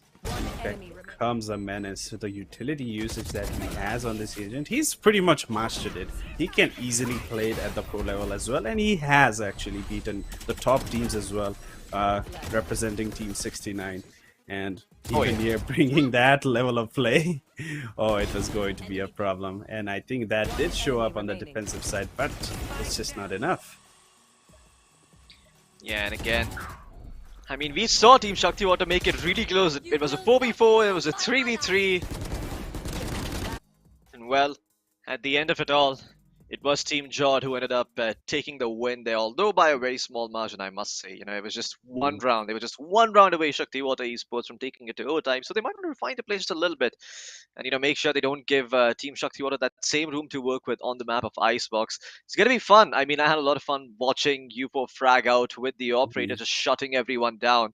And then Raka with his very, very clever and bold backstabs time and time again. But let's have a look at the scoreboard now and see exactly what that looks like for both of these teams. As Team Shakti Water and Team Jod. Wait, am I seeing that correctly? I believe the names might have been somewhat mixed up. Yeah, it was actually Team Jod that took the win. There's a slight there's a slight an error there. Do not get confused. Don't worry. It is Team Jod indeed who won. We just have a error in the titling, which will be fixed soon enough. But yeah, Euphoria with a combat score of 336 and 29 kills to his name. He sure did some heavy lifting in this one. Yeah, heavy lifting indeed. Both the race players actually, even Wings, 364 combat score, 31 kills. That is impressive stuff coming from both the race players on both the sides. And then we have followed up Raka Zone on that chamber. Wow, that impactful plays. Like ACS says a lot, even though a lot of people think that ACS it might not represent the correct stats, but if you're putting the impact in the game, it definitely shows, and the numbers are well above average, and it shows. Everyone stepped up. And well, Team Jod, they are going to be winning the first map, which was their choice, by the way, right? Oh no, it was actually Shakti Water that selected that map. And now they will be going to Icebox, which is picked up by Team Jod. Oh yeah, you're right. I mean, Team Shakti Water did pick up the first map, not Team Jod, and yeah, Team Jod's gonna be playing Icebox on their own map on the map they chose. But then again, we've been watching a lot of these games of late, and the one thing we have learned from yesterday's games and the day before that as well is that whenever you pick your own map and you end up losing, it's always a 3-mapper. So if this is any indication of what's to come, then yeah, I think we are going to be seeing it go to split. Of course, Enigma versus Snakes was slightly different. Enigma just won outright 2-0, and then second map was much more of a spanking than the first one. But then again, I mean, it was just one map. There was just one BO3 out of the 4 that were played. So I'll side with the statistics here. There's a 75% chance that this will go to a third map. What do you say, Daffy? Do you think it's going to go to a third one? Definitely, I really hope so, though, because the competition that they are showing with a mixed-up team, it is just amazing to see. We would love to have this entertaining match go all the way to Split. Split is, I think, one of the best decider maps. We have seen it so many, and it has gone down to the neck all the way. It stretches, and today might be the similar case. And since it's Icebox that's coming up next, this is a map that is pretty much 50-50 for me. I have seen it so much in the past, no matter what kind of team it is that faces it out. If both of them know how to play and get the basics right, they get those rounds on board. And both the sides, if they just play those basic fundamentals, it's pretty much 50-50. And we might probably see a similar score line. But who is going to win it in the end? That we might have to find out. But I really hope Shakti Esports, Shakti Water Esports, they can actually pull it back and take it to the third map. Most certainly, I think there's a lot of potential here for Team Shakti Water Esports to make a comeback on the map of Icebox, and I want to see what's going to happen on Split, But I do just have one wish, and I want to see 5 duelists going up against 5 other duelists on the enemy team, just to make it an all-out brawl. Screw holding screw holding size, screw holding placing traps, screw throwing out smokes, just some good old duelist action, just to see who's better, who uses their abilities a lot cleaner than the other one, and yeah, who ends up coming out on top. I mean, I'm very curious to see how that would play out. So please, I mean, content creators, if you guys are watching the stream, if you guys are listening to me, come on, let's have a 5 duelist map. I mean, I want to see some Yorus, I want to see some Neons, I want to see some Reyna, some Phoenix, some Jet, some Rays. Give me some of that old action. It's gonna be fun to watch. But yeah, Daffy, any particular agent requests that you have? Five duelists is a good idea, but I would love to see Fade as well on both the sides. Actually, new agent. We really want to see what the Yeah. potentials are and how creative these content creators can get and make plays out of it. Because the introduction of Fade, it's been a menace. The whole community, they Oh are yeah. lit up. They are hyped. The potential this agent is bringing to the meta as well. It's amazing. But Yep. yeah, we'll be jumping in. Yeah, Well, we'll the be jumping scoreboard in once soon enough, again. I and think it's fixed. I yeah, think it it's is fixed fixed this now. time I around, and guess. Yeah. yeah, There it you is, go. it is, it is. I mean, yeah, you guys were a little confused at the start, but don't worry, we're working on it. We realize we're gonna make sure that you guys know exactly who is it that won and who did not. So, was Team Jod, it was UFO top fragging, and on the other side, Binks getting himself 31 kills, but then again, not having the same impact as UFO, who had the slightly higher KDA. And well, I mean, there's another thing that I think, the kill and the combat score can be a little bit misleading about, and that is the amount of impact you've had on the game, right? Because there Mhm. could be rounds where, the team never walks into your site, and before you can do anything about it, the defenders on the other one have collapsed, and the chance of you actually doing a retake are quite slim. So the scoreboard can be Mhm. misleading at times, but it's also about how many kills that you get that ended up turning into round wins. Especially those rounds where you're able to get a kill or you're able to get that first kill, get the man advantage for your team and back off. I think those are some very very important stats. Just knowing how many of your kills resulted in round wins, because that is truly what defines impact as a player. And I think, yeah, in that department, Euphoria and Raka and Fatu, in fact, everyone on the side of Team Jod did a wonderful job. Everyone had rounds where they clutched it out. Everyone had rounds where they had a lot of impact. And Mhm.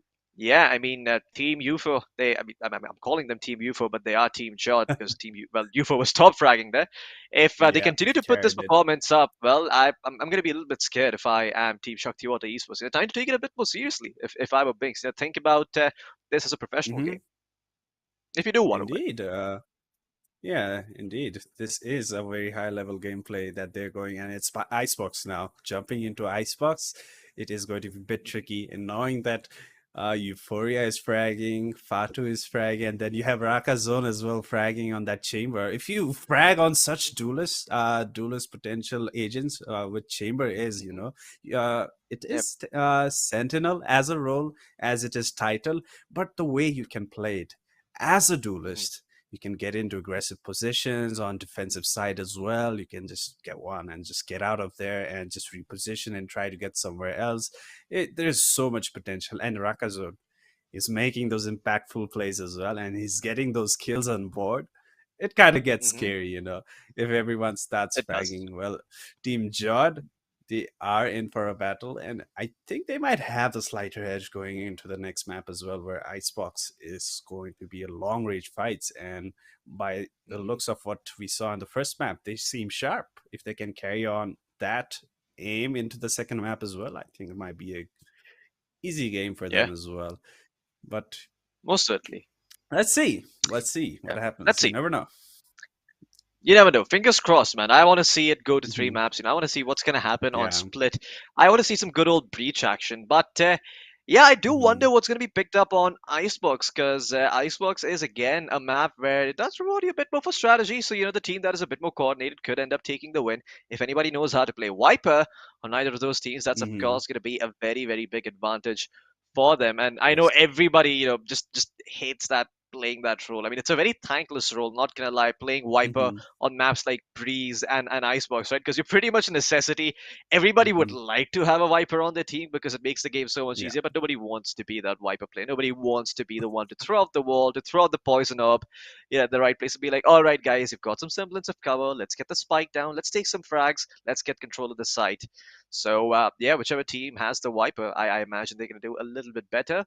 But that is not to say that there are other ways that there aren't other ways of playing the map, because I have seen Brimstone being picked up often on Icebox. I think there is some room for Hmm. Omen as well. I think I even saw an Astra being picked up in a very bizarre match where I think Hmm. the team comp was something like Astra, you something of that sort. I don't quite remember where I saw this match, but it was in the SA region, and man, that was quite Hmm. hilarious to watch. Not gonna lie, but. Yeah, there is a lot of potential to experiment with some other agents, and I hope to see we get to see something fun. Definitely. I mean, yeah, gonna be fun to see what sort of trash talk comes out this time around from the players. As you can see them start to ready up and make their way into the server. So they're all wiping their faces with the tissues, just being like, all right, guys, last game, it was a little bit close. We had the lead, we blew it. Let's sort of, take this one a bit more seriously. That seems to be Team Shakti Water, but Binks has still a smile on his face. I mean, I don't think he cares too much about what happened in the last round. Oh yeah, it looks like well, it was just we were close, but we can take them down for sure. They certainly have that confidence. If you can make that comeback possible, you definitely have what it takes to win it all, you know. And if they can carry out that confidence and just manage to close out those close kind of rounds that happens time to time, they can definitely make a comeback into this one match series and take Icebox completely. They have great players. Binks, oh, definitely one of the best content creators out there, and definitely makes the pro players tremble as well. He definitely has done that. And then we have T-Bone. T-Bone, he plays that Sentinel really well, actually. He entertains everyone as well, and then he does it efficiently as well. And even before, if you talk about previous game titles that he has played, he has always been there in that FPS department, and he definitely has all the skills. And then you have Sentinel, Sentinel Anna. Well, there you go. One of the oldest and veterans in the industry, right? From all the way from 1.6. He has all it takes. He has facilitated everything. He has all the experience. And like he mentioned in the interview as well, he has read the likes of G and other teams. What is good about Team Judd that he cannot read about? He even said that, stated that. So the experience is definitely there in their department. If they can use it to their fullest and just be crispy on their aim, they can easily take it to the third map. Oh yeah, most certainly. I mean, they can try and take it to the third map if they want, but yeah, the question is, are they going to have the discipline to do so? Because you look over at Team Shakti Water, right? It's made up of people like Binks. It's made up of people like T-Bone. These guys are sort of vile. They are a little bit, they do like to create a bit of a ruckus here. So I imagine incorporating some of that structure probably has to come from someone like Ankita or someone like Anna, people who have had that experience playing these FPS games for a long time, and who's able to lead and make the best out of the personalities and the traits of all the players here. And yeah, if they're able to do that, then they're gonna win. As Raka gives his death stare into the camera. That's probably meant for T-Bone right there. I love the banter between them, though. I love the banter between T-Bone and Raka. T-Bone calling Raka a GTA player, and after Raka won the match, I mean, he went back to T-Bone and he was like, GTA what? So yeah, fun to watch. Well, they were talking about the GTA LAN, weren't they? Even since the day one, if you remember. And oh yeah. Well, GTA LAN. If you really think about it, how would you do it? Like, if it's possible, what could you do on GTA LAN? Like, one side plays the good guys, maybe the police and something, and the other guys play the thief or robbery, and a live robbery goes live, or something like that. I don't know. I think GTA Online is a bit too freeform as of now for it to have a proper LAN event. I think firstly you have to figure out the format. Like, what the hell are you going to make them compete for? You can't hold a venue for so long. You can get it for a period of maybe 2 weeks if you book it well in advance. But to properly have a GTA LAN, you need to dedicate at least 6 to 7 hours a day to the stream and to the gameplay, and then on top of that you got to figure out the logistics and whatnot, and you also got to figure out the format for GTA. So I think that there is a possibility there, but it's just a bit too much work. I mean, with Valorant, with other titles, it's a lot more simple. It's just like, well, it's one game. It can last 45 minutes to 1 hour, 90 minutes if you're really unlucky. And yeah, that's the top end. So I hope we get to see a GTA LAN someday, though. I think that'd be fun. And well, well, so many people. I would really like to ask the content creators that have been, demanding that GTA live, like what ideas they have for a LAN event for GTA. I'm sure if they're implying and they're kind of, telling us that, they probably have some ideas about it. I would love to hear some thoughts on it. So yeah. Yep. Yeah, most certainly. I mean, I think there probably is a way to do it, but it's gonna have to come from the content creators to figure it out. Because I don't think a tournament organizer has the luxury of figuring out how to make a game competitive. It's a lot easier to take a game that already has the infrastructure surrounding it and push it forward. But yeah, we'll see what ends up happening. For now, both teams trying to ready up, move into the server, pick up their agents. On Icebox as Team Shakti Water, they're going to be fighting for survival while Team Jod is going to be fighting for that swift 2-0. At the end, only one of them is going to come out on top, but yeah, Team Shakti Water, they can definitely make it a bit more interesting. I wonder what they're going to play though. Do you think we're going to get to see a Sova, or do you think teams are going to go for the Sky or, slash the KO?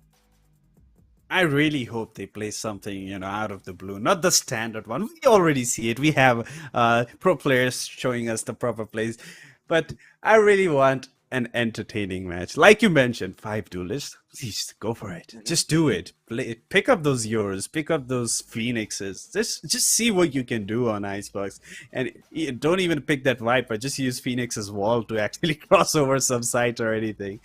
There are so many utilities that they can use and just entertain us. That would be really fun to watch. But yeah, use Fade as well. Please bring on the Fade as well, because we would love to see how Fade actually plays out on certain maps. And Icebox especially, can it be really an alternate to Sova that has been in this game for the longest time? And even in esports, it is probably one of the most consistently highly picked agent in the game.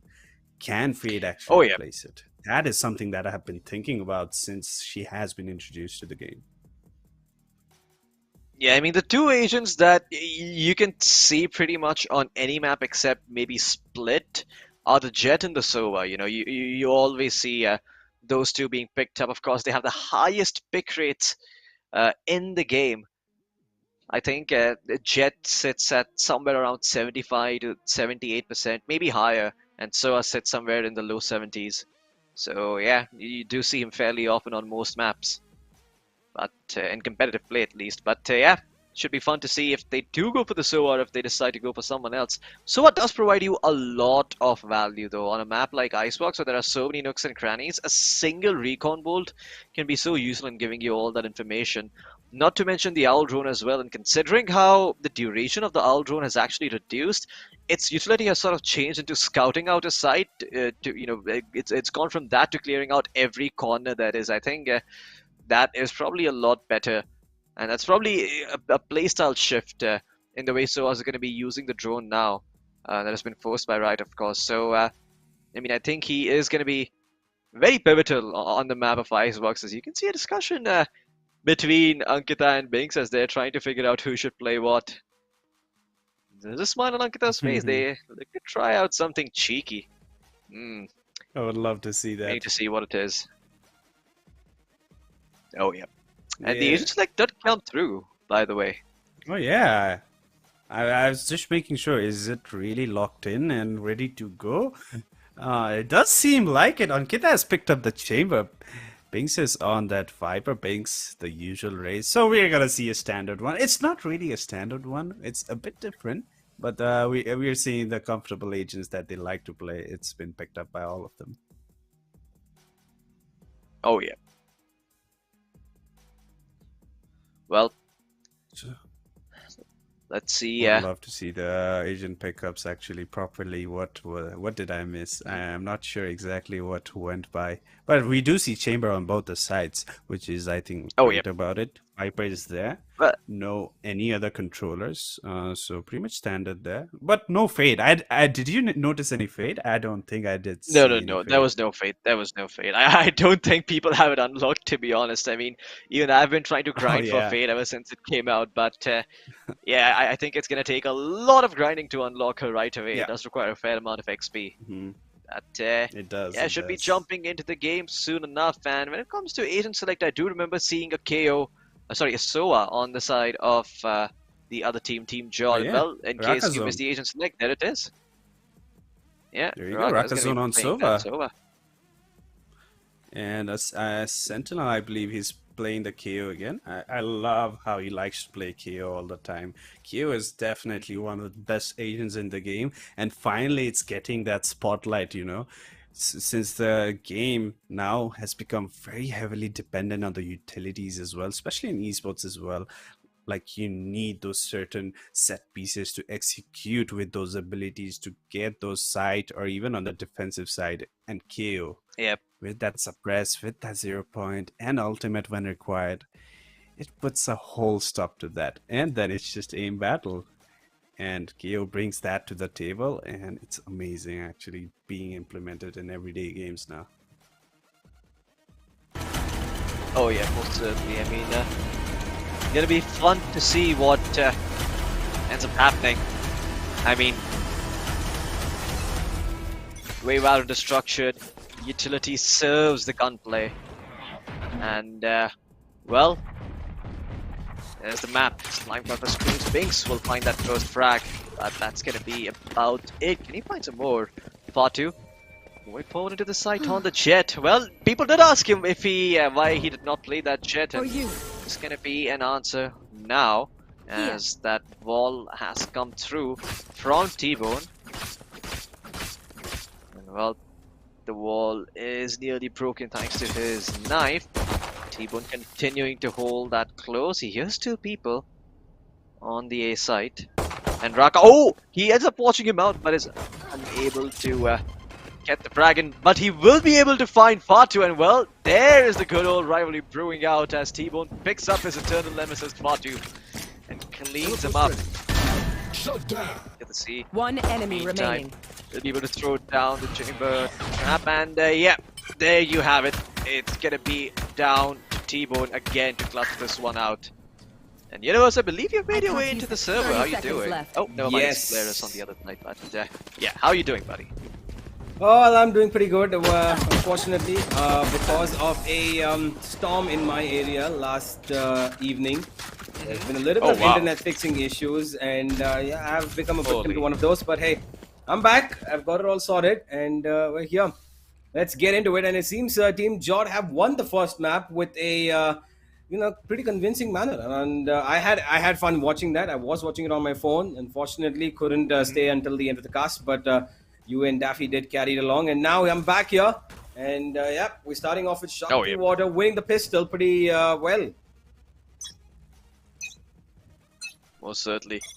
Well, let's have a look at that. What is it that Jod are going to be doing next? Well, oh my god, look at that aggressive play. It does not matter what Jod are trying to do. Binks!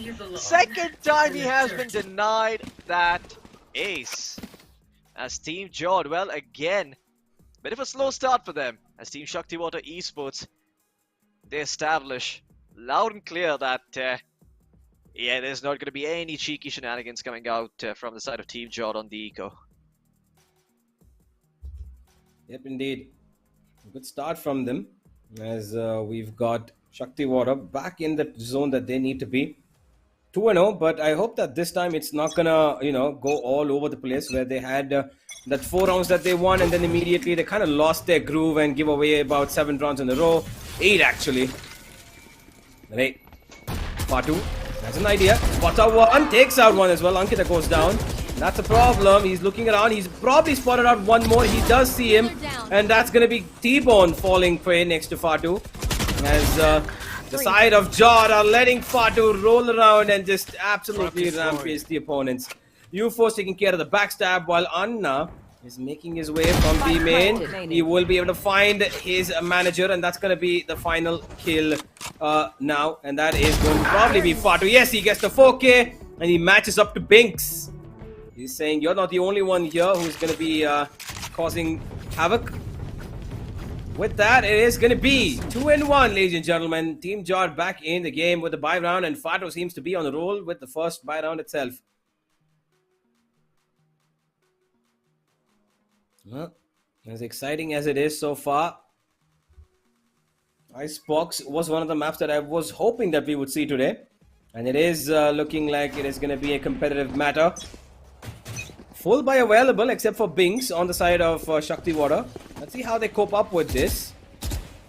Early aggression. Just a little bit of presence being shown, it seems, or else they're looking for a full commit. And Fatu is going to punish T-Bone for peeking out wide. And that full commitment has taken its place. Binks throws in the grenade, but it actually misses and drops into the rafters just above his own region of defense. They're getting in closer and Raka's taking care of Binks. There's one more there and Ankita falls prey to Eclairs after she took out Raka. That's only going to be the one kill that she's going to get as, plant goes down. 4 versus 2. It's going to be Sentinel along with Pinkses, and Pinkses is able to take out U4. It's one stride they've taken in the right direction. 2 versus 3 now. Fatu, a little over expensive. Him peeking out like that. And that brings it back. Pinkses trying to keep her team relevant. She's going in for the clutch over here. Needs to expect one sitting under heaven. But it looks like that flash is going to actually blind her from Sentinel. But Sentinel takes care of her. And that's going to be a 2 versus 4 secured by Shakti Water. What a clutch. Yeah. Insane plays coming out by Team Shakti. I mean, Sentinel really stepping it up in this round. And well, that's going to be the silver lining for them, because now again, the Team Jod economy going to be suffering a big blow. I believe they might have a buy in this round, but it will be a little bit scrappy. They might be working on light shields or bulldogs for a couple of those. Yeah. And yeah. Curious to see what's going to happen after that. As there it is. A single Phantom on Fatu. And Raka and someone else have that Vandal in their hands. Fatu will quickly make his way towards B. A very, very quick push. And Fatu looking to find the first kill, but Sentinel will shut him down. And just like that, the push has been halted. Their advance. Pinkses will be able to find another one. Sentinel cleans up Eclairs, and that is it. It's all down to Millie now on the Viper. And boy, does she have a task ahead of herself. Ankita will be there to get the cleanup. Indeed. That was quite an interesting approach from the side of the attackers, which got completely shunted out. And Shakti looking in charge right now. 4-1 up they are. This is kind of the scoreline that we saw the last time, by the way, where immediately there were 7 rounds in succession given to the opponent. Let's see if it does repeat in success for them on Icebox as well, which I'm not really as convinced by, because I think at the moment, Team Jod should be on an eco. Get out of my way! Yep. But guess what, Sentinel? He's got his ulti at the ready.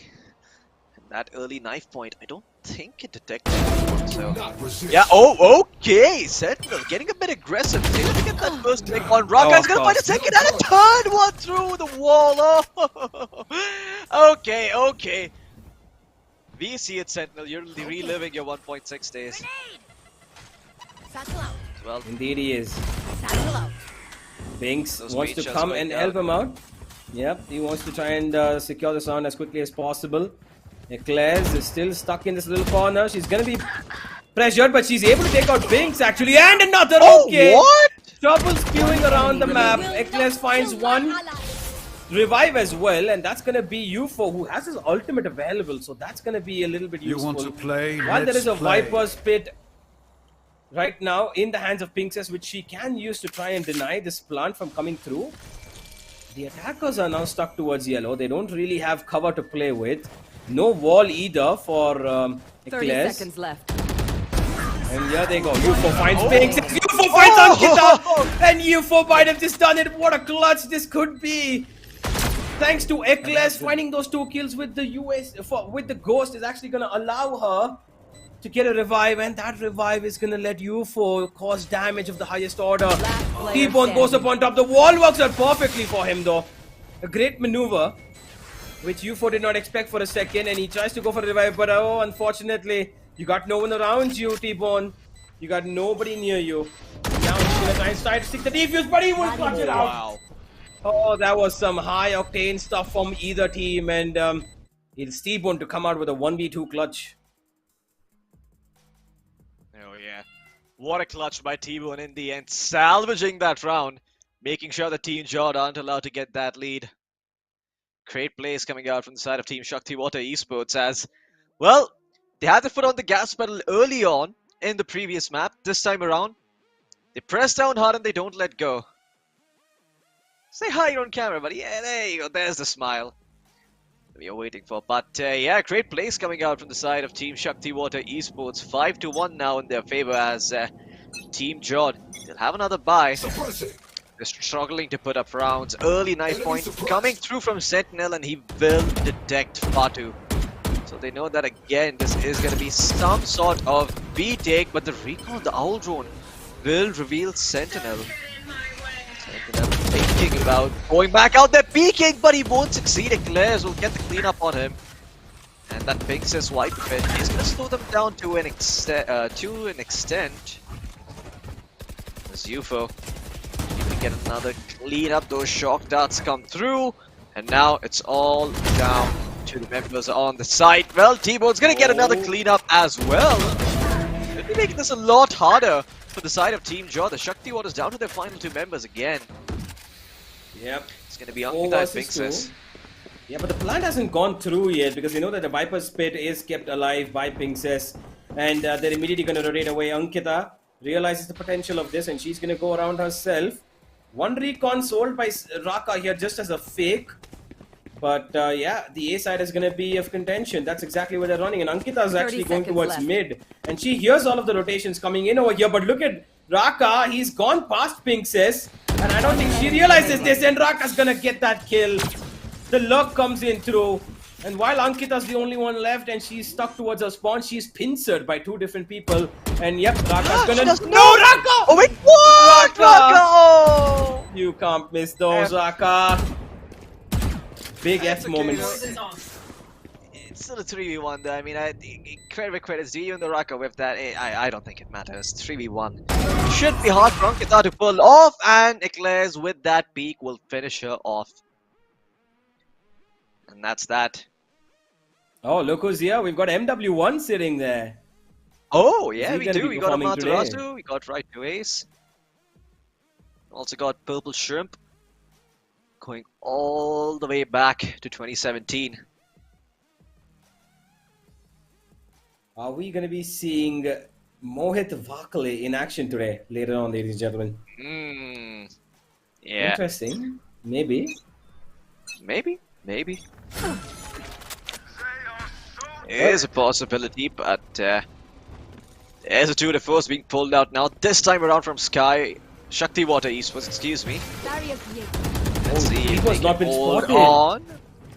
Oh no. I think they should know that he is in the corner. No, he doesn't connect that. How does he not get that kill? Unfortunately for him.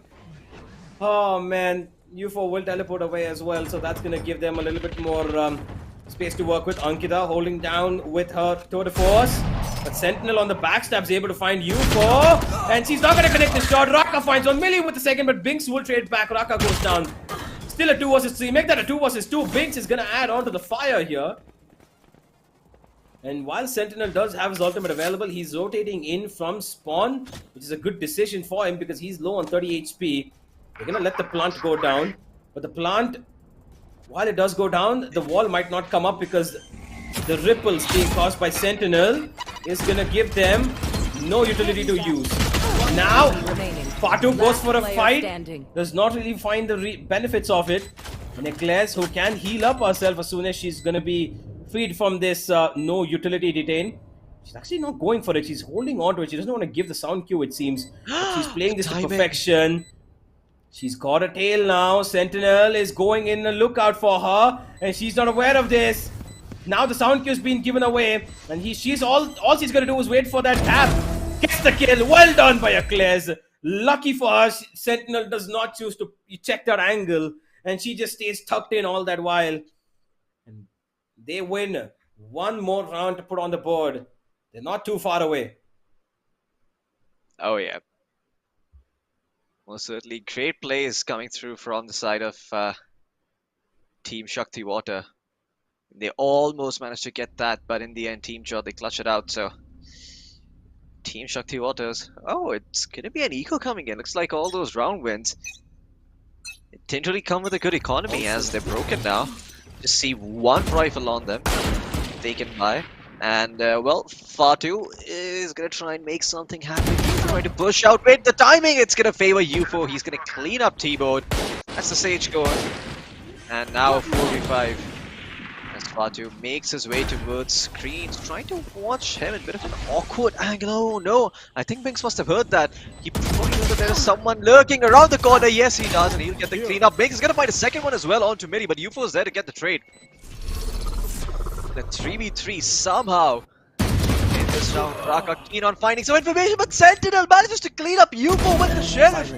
Gets an upgrade. Elsewhere, Raka will find Binks and one again. It's going to be down to Raka to get that frag. He will succeed, and elsewhere, Eclairs will find Sentinel. That's that. Round's done and dusted. 5-4 now. Still in favor of Shakti Water Esports, but Team Jot closing in. Yeah, they most certainly are. 5-4 now, and them getting this lead back sort of reminds me of the last map where they did do the same, but it's not exactly the same. They've got 5 rounds in the row in the bag now, so let's see how they work it out from here, Shakti Water. Oh yeah. I mean, Team Shakti Water, you know, they've still got the lead, so they're all right with this. The money might not be so good if they lose this round, but 7-5 half on is not that bad on Icebox if you know what you're doing on offense. And well, some very early mid control coming out from the side of Team Jot. Let's see how they make use of this. Last time around, didn't go so well. Fatu, that I'm sure that was intentional. He's just trying to fake them out, and Sentinel is not having any of that. He just outplays the outplay. Binks is going to be able to find one as well. Octasi is going to get Eclairs. This round being cleaned up by Shakti Water Esports. Oh, okay, well, Fatu.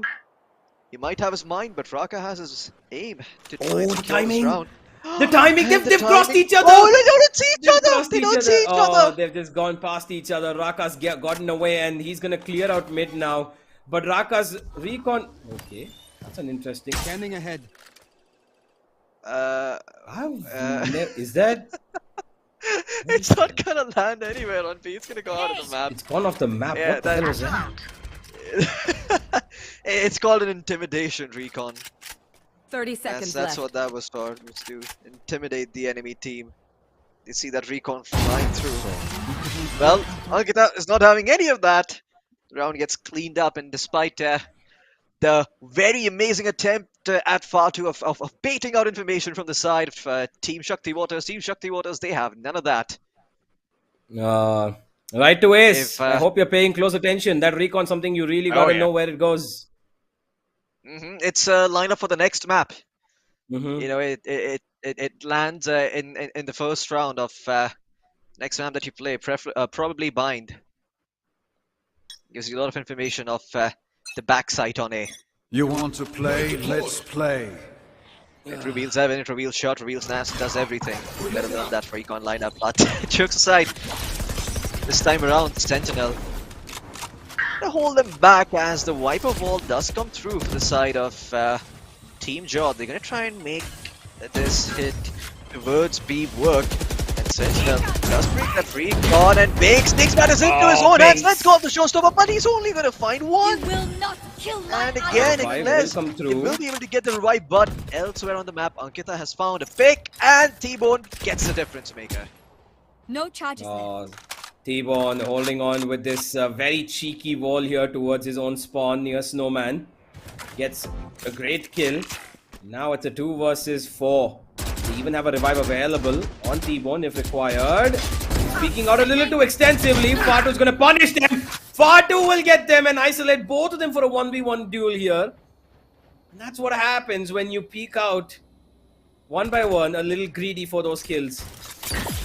2 versus 2 now. It's Princess and Ankita. 30 seconds the girls of the Indian gaming community, the content creators out there need to defend their team to get themselves the lead. And look at Fatu. He's just activated his dash and he could be running away with this. Princess will get him and Eclairs will make a move now. trying to get the plant down. Even though the wall's been broken, only the first part of it does not reveal a position. She's still playing around with it. She gets Binks out in the open, holding down the poison orb. And Eclairs has just subdued her sounds. And Ankita might not have an idea that she's around this corner, but Ankita's going to be circling around her. And Eclairs might not expect this herself. She needs to turn around right now. She needs to check her right corner. And that's going to be a problem. Ankita will get her, and that's going to be a 7th round for the side of Shakti Water as they take the half into their own hands. Oh, yeah. Well, there's some of the old chat coming in from the audience there. Kalana Kal, Radiant, NHK. But, yeah. At the end of the day, Ankita is able to clutch that round out for the side of Team Shakti Water Esports as they get a definite lead here, Universe. Indeed. 7-4 now. Could be 8-4. Could be. They could be delivering back what they had in the previous game from these members of Team Jod. But I'm not going to count them out just yet. Let's see how it works out for them eventually. The A side probably should be their, their point of attraction as they move straight in. But look at Binks. He's taken in a very aggressive approach and UFO's gone down with a brilliant flash from Sentinel there. He couldn't even move and he just got completely destroyed. And with that, 4 versus 5. No revive available, of course, on the side of the attack. Grenade comes through to attack Fatu and he does get a chunk of damage. Now they're holding on for dear life here. 3 people on the A side as defense. And Binks is just slowly slaughtering them one after the other. Here. Fatu still has the knives in his hands, wants to make something work, but Ankita and Binks will shut them down. And there's only one person left, and that's Millie. She's gonna eat the grenade. She's gonna have Binks coming from the other side. Only so much she can do at this point. There it is, a 4K for Binks yet again. And an 8-4 half for the side of Shakti. Oh yeah, Team Shakti finally getting the groove on. Get the mojo. And everything's fine and dandy for the time being. But Side Switch is going to come through and the pistol is going to determine whether Team Jod are able to make a comeback in this. Where do you hedge your bets, Universe? Do you think we're going to see a map 3 or do you think Team Jod are going to make the comeback? Well, a map 3 at the moment looks imminent, but if you were to consider that these guys have got the advantage on defense, there's no harm in expecting that it could be, done by the other team as well. So let's see how the side of Team Jod are going to be recovering from this. They do have what it takes. We've seen in the previous map to make a comeback happen. They could be doing it again, but this time a mid approach coming in. Binks calls it out and they're going to be getting a free plant almost, it seems like. Binks. He's gonna go in for it, but UFO's actually cleaned up Sentinel towards B main. And Millie! She's gonna get spammed across the entirety of that wall of hers. And T-Bone gets rid of UFO as well. 8-4. Looks like it's gonna be 9-4 pretty soon. Mid push. Raka spots out Ankita. Classic.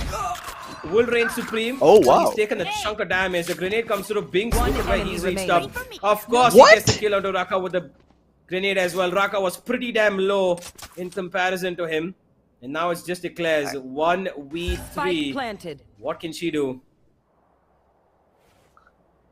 I didn't expect Raka to die there. I thought maybe hear those paint shots coming, but unfortunately doesn't walk away in time and gets taken out as Eclairs tries to clutch it out. Still very doable, but Binks will nip it in the bud, preventing Another Eclairs 4K from snowballing before it becomes too much of a problem. And yeah, another 4K for Binks. It's like the ace just always wants to keep evading these players. They're all getting 4Ks, but nobody's going to be able to touch the ace, it seems. Oh yeah. I mean, the only person who can do that is Raw Fuel. Oh, let's not even go there. It's that's a performance left as a story untold, because you just need to see it to believe it, not hear words about it. Oh yeah, I mean, words don't do justice to what happened there. But in the meantime, you're gonna see Team Jod try and hold on against this very aggressive and fast push coming in from Shakti Water Esports. Some ball to establish control of the site.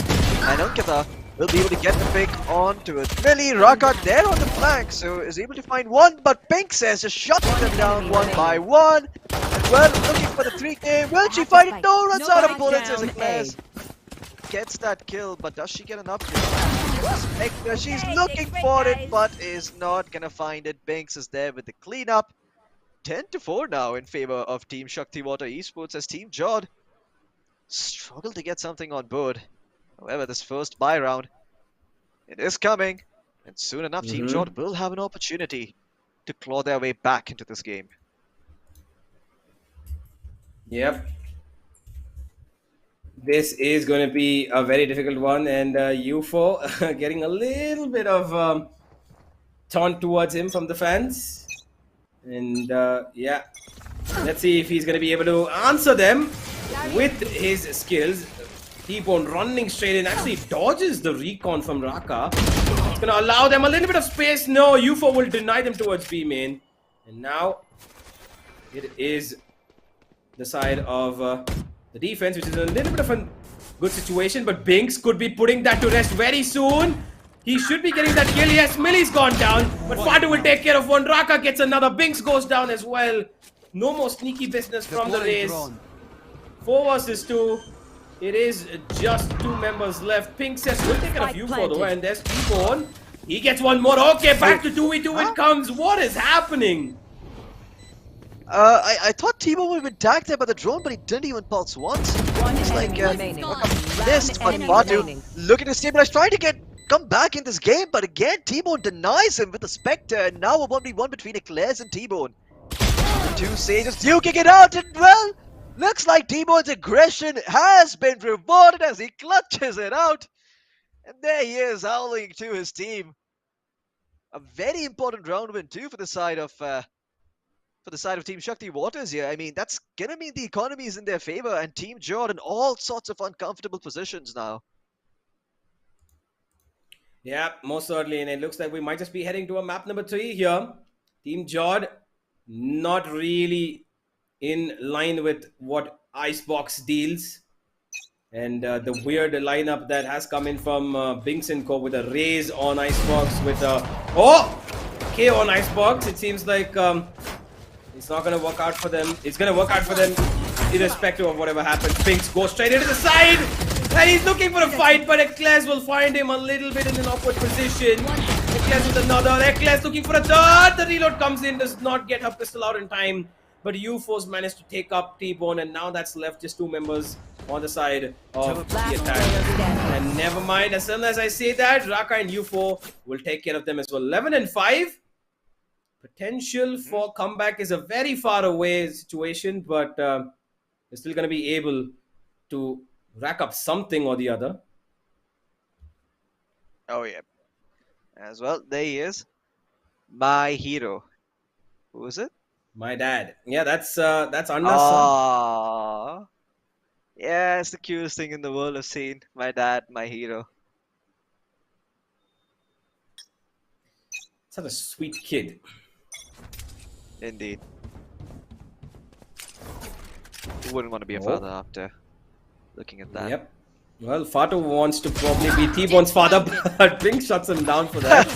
It's gonna come down to the final map, it seems like. With that kill, I think we might have just solidified what we need to see. Binks has a satchel available, goes straight in, and that's gonna be a kill that comes in his hands. Binks, grenade to stop them from pushing in. UFO has no idea, thanks to the scope that Ankita's a little bit below his field of vision. And with that, match point inevitably in the hands of Team Shakti Water Esports. Oh yeah. And Millie revealing area. Trying to find something, trying to make something happen. Well, couldn't really do all that much. Leaves Raka to his own devices, and he is in an impossible 1v4. Shotgun coming through, and well, the res even comes through just to bait out Raka. Oh boy. Oh boy. Oh yeah. What a round. Indeed. Binks, all the credit to him for the moment. absolutely tears apart his opposition, and as well as Sentinel just racking up the kills behind him. He's 18. He's been like the silent unsung warrior of this game so far. 23 for Oh, yeah. Binks, 18 for Sentinel. Deep one side along the side. Everybody from the side of Shakti Water performing right now. You are powerless. Well, there is an all command coming through as the quick A takes comes up to the side of Team Shakti Water Esports. Pink says, well, looks like she will be able to get one, but then Millie and Rocker respond right back. All of a sudden, making it 2v2. That leaves only 2 players alive, but guess what? Ankita is going to be able to find 2. Millie and Claire both get cleaned up. Now a 2v2, but Fatu is going to be there to stabilize. And now Sentinel in a 1v2 clutch. Reliving his old 1.6 glory days. How does he read this? Oh, he's thinking about a mid push here. Fatu seems to have an idea of the possibility. He's keeping an eye on the flank, but he's holding a very tight angle on the timing. Yeah. Well, it is going to favor Team Jod as they will stay alive in this game, very much so. As Team Shakti Water Esports go down. In fact, I mean, I see less of a smile on their faces than when they, lost the round. I mean, when they win the round, they're not particularly pleased, but even in the last round where Raka's own first down and ulti, that to him was a bigger win than the round win itself. Yep. Well, they're still halfway across the world, though. They've got a huge trail if they want to even think about making a comeback. But the problem with this comeback is you're fighting for overtime. You're not fighting for a win here. You're fighting to stay alive. Let's play. And how long can you do that? Because after a certain point, you're going to try and just do something different, and that might just blow up in your face. For the moment, that Viper's op towards mid is a problem, but Binks does get around it. And he's going to go straight in towards tunnels. I should have called this out, but there's nothing but a trap by the chamber. UFO to cover up that region, and Binks is going to find Raka getting on top of the tunnels. The revive will come through, but I think that's going to be another kill for Binks. He does not find it through, but Ankit has found Millie, and that must be the killing blow here. No more cover for the side of the defense from the Viper. And as of this moment, this is going to be a problem. Fatu will take care of one though, but look at where they've got T-Bone. Raka has spotted them out, and Fatu's just doing the work of God right now for his team. But no more, it seems. Binks is going to put him to a stop. Now with that, ladies and gentlemen, I think they should be calling for the third map here, which I honestly believe that is going to be coming in at the end of this round. I don't see Raka and Eclairs pulling this one out of the bag. It's a very difficult one indeed, and they're spread out towards B and exactly read by Binks. They're going to be going towards A. There is no revive. There is only one ultimate available, and that is the... 10 seconds left. That is the Hunter Fury, but do they have time for the plant? Yes, they do.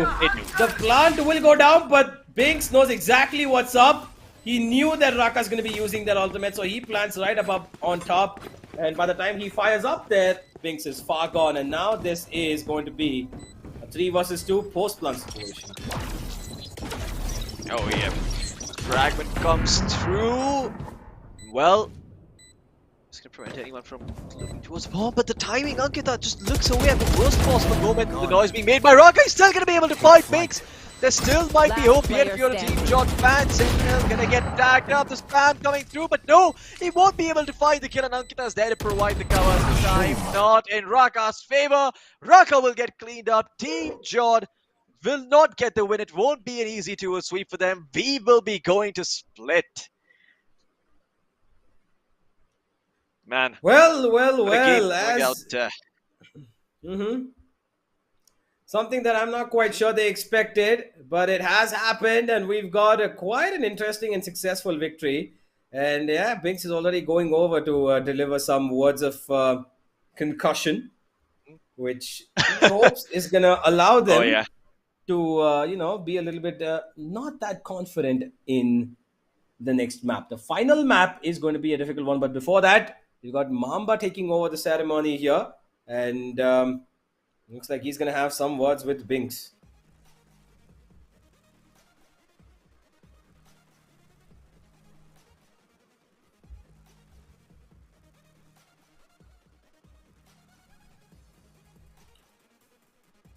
But yeah, I think we should be getting the audio up real soon. Yeah. Oh well. Never mind. Looks like we are having some audio issues at the moment. The audio is not going to come through, but I do imagine Mix and Fatu are having a fun time. It's kind of an incentive that Anna can just kind of bully his content creators and his manager on the other side. You can just tell them, lose the match or else you're not going to get the salary of this month. That's what if Oh, you yeah. say, yeah, that kind of seems like it could be it. Like, you get more than 10 frags, you get more than 5 frags, or if you take out a gun in front of me when you're fighting me, you're going to have no money going into your bank account next month. But here's the father-son duo that keeps going back and forth. And right now they have gone back and forth. Fatu won the first game, T-Bone with the second, and now the third, of course, to settle it all down. And for the moment, it looks like they're enjoying their banter. So, Yep. And Fatu. I mean, Fatu and T-Bone just going at it. I mean, Fatu did say that, he was the daddy, and now T-Bone's dishing it back out to him. But, yeah, we had some fun words exchanged between those two teams as we kind of head into a tiny break for the players, not for us. We're going to be here entertaining you folks as you're now going to see our lovely mugs. But, yeah, credit where credit is due. Team Jod, they really did try to play it out until the very end. I mean, you saw Yep. Rakazone trying his very best, but yeah, couldn't find the kill on Sentinel. If he did manage to, though, I think we might have been in for a couple more rounds. Who knows? If we got really lucky, maybe we would have seen an overtime. yeah, maybe we could have probably seen an overtime coming through. And I would expect that, this team could have put in that performance, but I don't know what it was about Icebox that they completely just turned over a new leaf. They just had no control of the game. Binks and Sentinel took everything upon their heads. And the way that this raise on Icebox was getting kills back to back to back, 4Ks after 4Ks. I think he got about 4Ks. That's 12 kills in 3 rounds. Just amazing stuff from Binks, honestly. Top of the board, deservedly, has got a great comeback for his team in place. And now we go to our third and final map, which I believe is going to be, quite an interesting one. And honestly, I'm just looking forward to this ending up in quite an expensive manner in the sense that we're going to see, hopefully, a double-digit scoreline on People eat either their side. words? I Yeah. see. Well, I was, I was hoping, maybe some of that banter is going to come back and bite them in the butt. I want to see, either side, T-Bone or Fatu take back some words that they said earlier. T-Bone, especially with the very spicy, sort of attack on Raka, just calling him a GTA player and then Raka rushing it back. But yeah, we'll find out who comes out on top at the end of it all. Both T-Bone and Raka are, of course, prolific streamers and content creators. But yeah, at the end of the day, only one of these guys is actually going to end up getting the win. And we're going to find out if that's going to happen on the map of Split. And Split is going to be a very interesting map again because, out of all the maps that I have seen so far, I mean, Split is probably one of the hardest ones to play if you are a team of people who are just, especially if you just come together as a team, right? I mean, you think about it, these guys, sure, some of them might have some synergy with each other, but as a team, as a unit, they've probably not played together. So I'm guessing there's going to be a lot of fails, there's going to be a lot of funny moments, there's going to be a lot of weird stuff happening. And overall, in general, I'm just going to make sure that I've got a bowl of popcorn ready. I'm going to sit back, relax, slouch, and enjoy the show. Indeed, this has been quite an entertaining matchup between the two, but we haven't really seen any, the banter in game. We've not seen, apart from that one round, I think on Bind, nobody jumped around for a knife. Nobody went around for, too much yet. Icebox was pretty darn straightforward series. But yeah, let's hope that it does come on Split. And I think, again, this is going to be a trifecta of Raze plays from Binks. Again, Split is another map where the Raze is efficiently used, and I think he's going to try and make it work as much as he can. And of course, Sentinel going to continue with that kill. I think those two are just stuck with their agents no matter what map it is. They know how to work it. And especially Split is a map where both of those agents are used, very effectively. So I would say that at the moment, they look like they have the upper hand with Binks and Sentinel looking in form, coming into the map of Icebox and now going to Split. So what do you expect, Floki? What do you think is going to happen in the final map? Man, it could really go either way, right? I think it's going to come down to who gets defense first. I think it's very easy to carry that momentum from defense into offense, especially when you're off to a flying start. You get something like an 8-4 half. If you're just able to Mm-hmm. convert that one pistol, or even if you don't convert that first pistol, but you convert the first buy round, it becomes very, very easy to carry that momentum forward and close it out. You put so much pressure on the enemy mind. But before we jump into that, let's have a look at the highlights to see what went down in this game in case any of you sitting at home missed out on them. So here are the highlights. Yep. Well, overall, I think that they had a pretty good grasp of the situation. This Shakti Water, they had practically everything that they needed. They were playing aggressive. They were playing in a way that they could have, got a lot more kills, to be honest, in terms of, control. Gotten a lot more rounds without giving it away as well. Because overall, it seemed like they have practically everything that they needed. First half, it did come down a little close. It came down to 5 and 4 eventually. But in the second half is where they made their opponents tremble. But overall, you could see that they never really lost control of the game. They were holding on. And when it came in 5 and 4, 3 rounds in a row came back. The positioning was perfect. Everybody was chiming in for a kill. And just great, textbook Valorant from the side of Shakti Water. Most certainly. I mean, Shakti Water Esports really held those sights down to perfection. Especially Sentinel on those buy rounds. I mean, I think there were 2 moments where he just sprayed down and got like multi-frags, and out of nowhere, Team Jod with 2 rifle jumps, they're like, alright guys, so what's the plan now? And well, there was no plan. Couple of close rounds from Team Jod, to give them some credit. I think Eclairs had a very good round where she was able to find 2 with the Ghost and then get the res on Raka. Sorry, get the res on UFO. And almost ended up clutching out the round, but T-Bone was able to come and clutch and close that one out as, been a bit of a back and forth affair. And Team Jod, they did start to put up rounds, it was too little too late. They needed a little bit more room to properly come back in the game. Binks, that showstopper, and then Sentinel taking his sweet time to put a bullet straight in the dome of Raka. Yeah, well, that was the penultimate round. And here's where everything finished up. While they did have the advantage at some points, in the other, it was just a couple of whiffs that came through, couple of notions of movement that could have gone left and right. It could have gone either way, but eventually it had to go the one way, the right way, which I'm pretty sure they will say that it was the right way. Shakti Water, where the minute they secured that, first half 8 to 4 and hit back, I was kind of, certain that, okay, we're going to be seeing split coming in. They in no way are going to let this go away. Icebox is clearly where they have, got themselves thriving, and they've also put an icy cold knife down the spine of their opponents, only for them to now come on to split and see whether or not it's going to go through in their favor. Because while they have nothing to lose here, I would expect them to, do everything in their power that they can to humiliate each other. Well, I disagree. I mean, I think you said it right there. I think it's a chance to humiliate the other one. It's more than, altruistic or, pleasure of the self. It is sadistic pleasure that they get out of that. It's not about winning. It's about making the other team lose. It's sort of also what I play for. I don't really care much about winning or losing at the end of the day. I just want to see the world burn. But I imagine I don't think these content creators are going to give each other the chance to go out there and gloat a little bit. They just want to take that away, humble them. It's not even about bragging or, just putting your old collar up after a game and being like, yeah, I did a good job, pat myself on the back. It's more like, don't let the other guy get that opportunity. Keep him down. And that's sort of fun. It's all in good fun at the end of the day. So it's always fun to see what sort of rivalries build up over the course of such best of threes.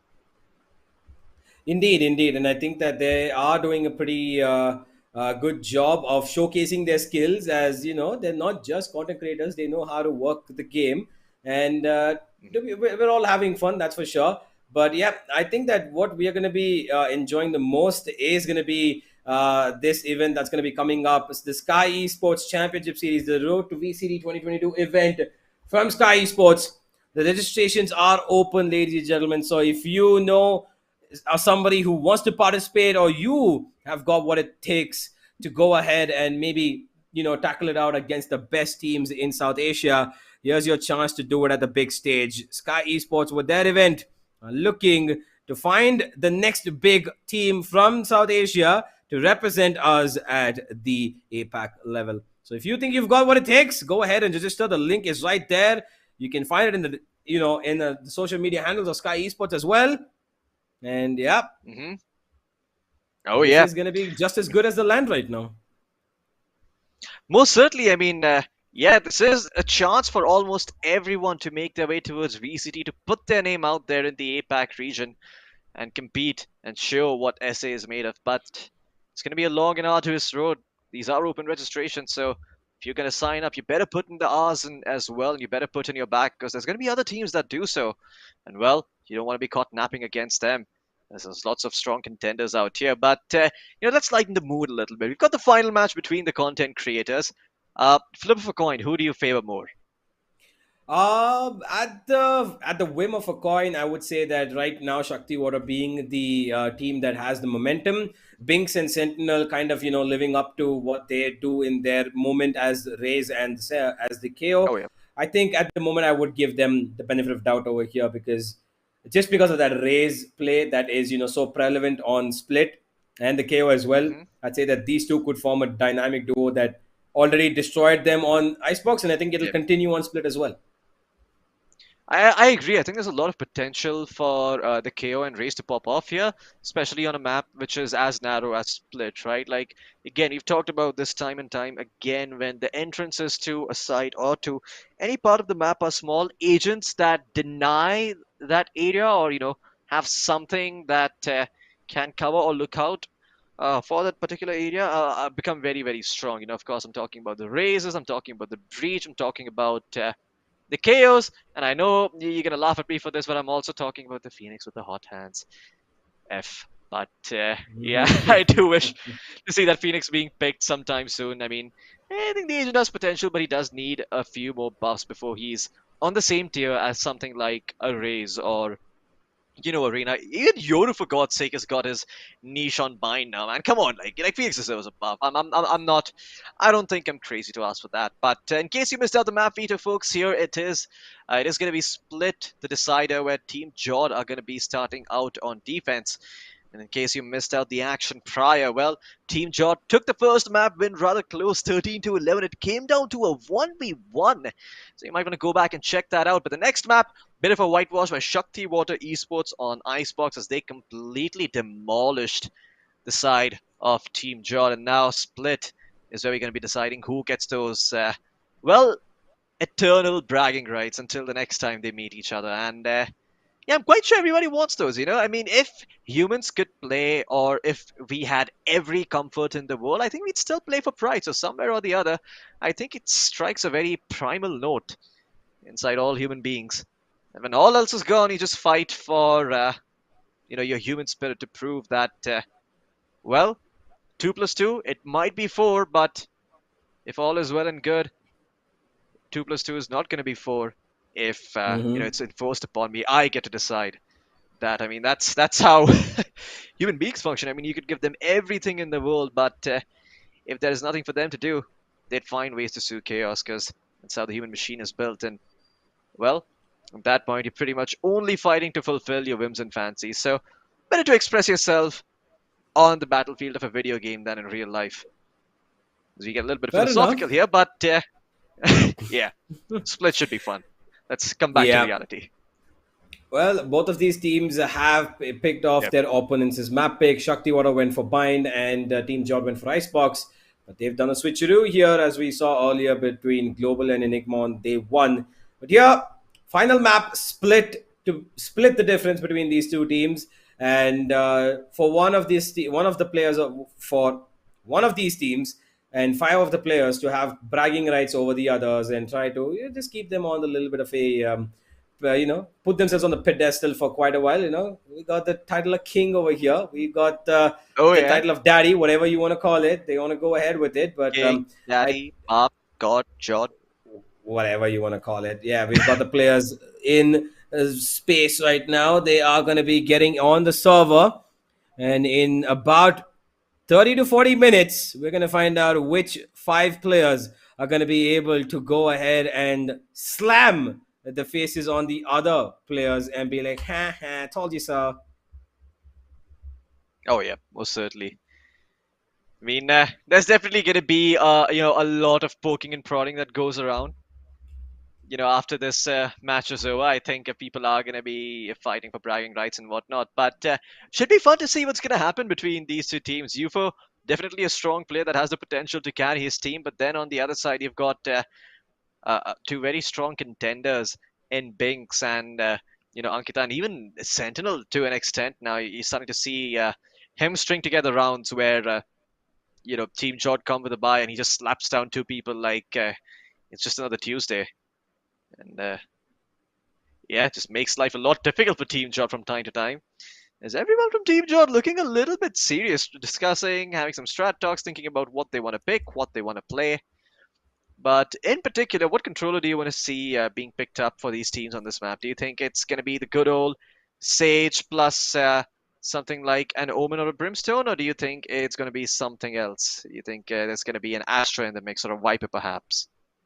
Well, I don't expect them to pick up a Viper. I think that an Astra could be played, but I don't think anybody, in this pool of 10 people actually like playing Astra because she's very technical.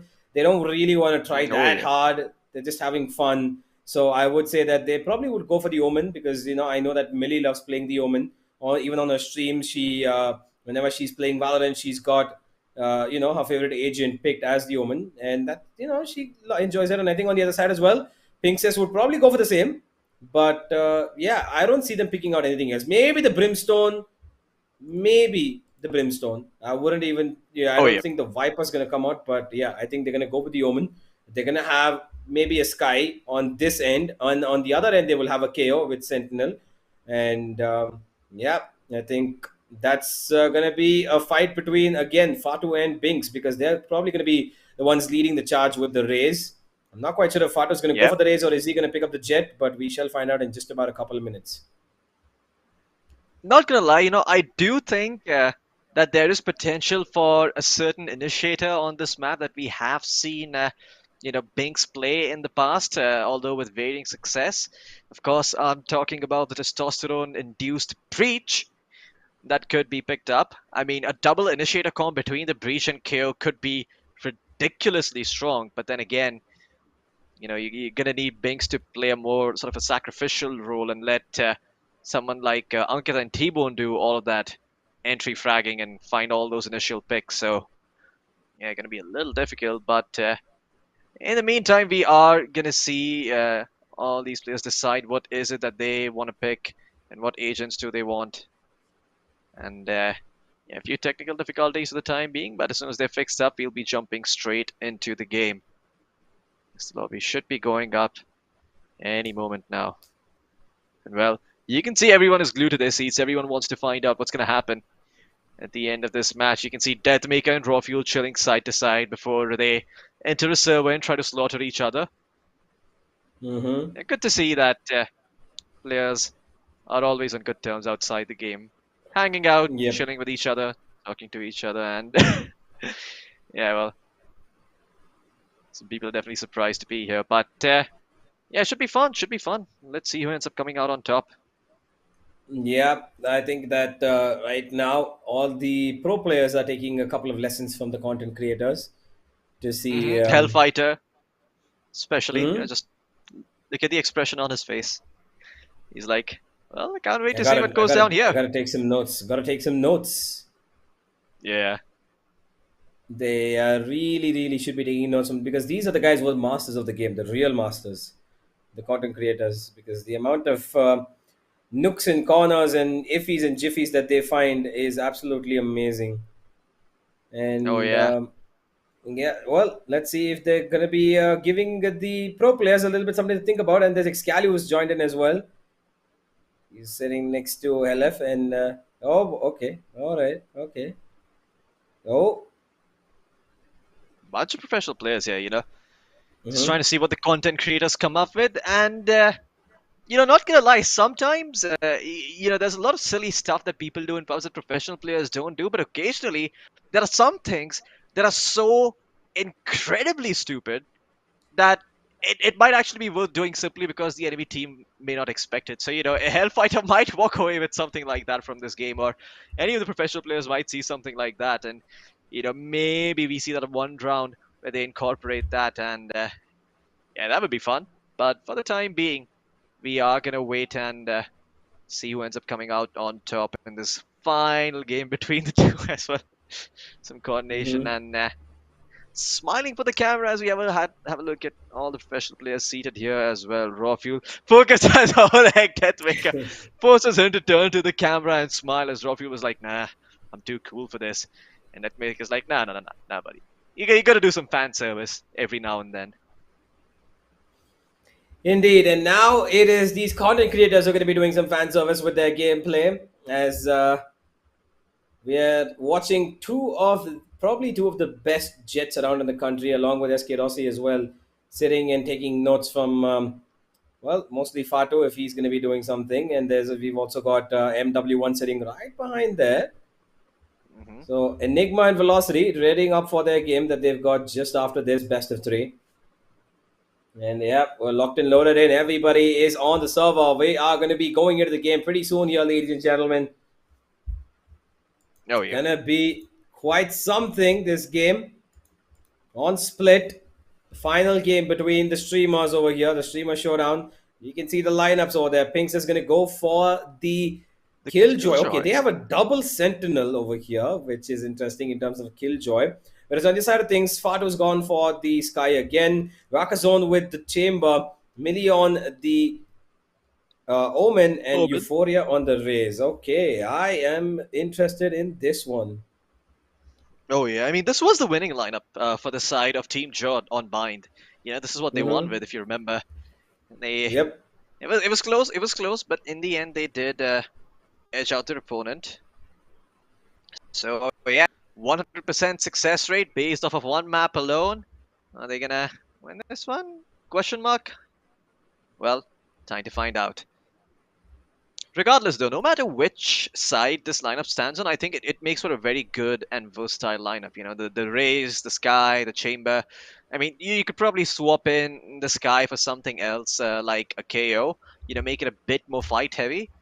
But again, I think just the combination of something like a Chamber and, you know, just letting go of that jet entirely, it's very, very strong. Because Chamber, like we were talking about earlier, it serves a similar function to Jet, right? You don't lay down your rendezvous early on. Instead, you try and, you know, wait for your team to use some utility to get some map control, and then you throw down a teleport in a spot where you can come back and, you know, you go off on a headhunting mission with that first rendezvous laid down. You get a kill, you back off, your TP away, get back to safety, and hopefully your traps are able to cover and make sure that your rendezvous stays safe. But yeah, it's a lot of theory crafting. Let's see if any of it is going to be put into effect as we jump straight into the streamer showdown. The first pistol round should be going live.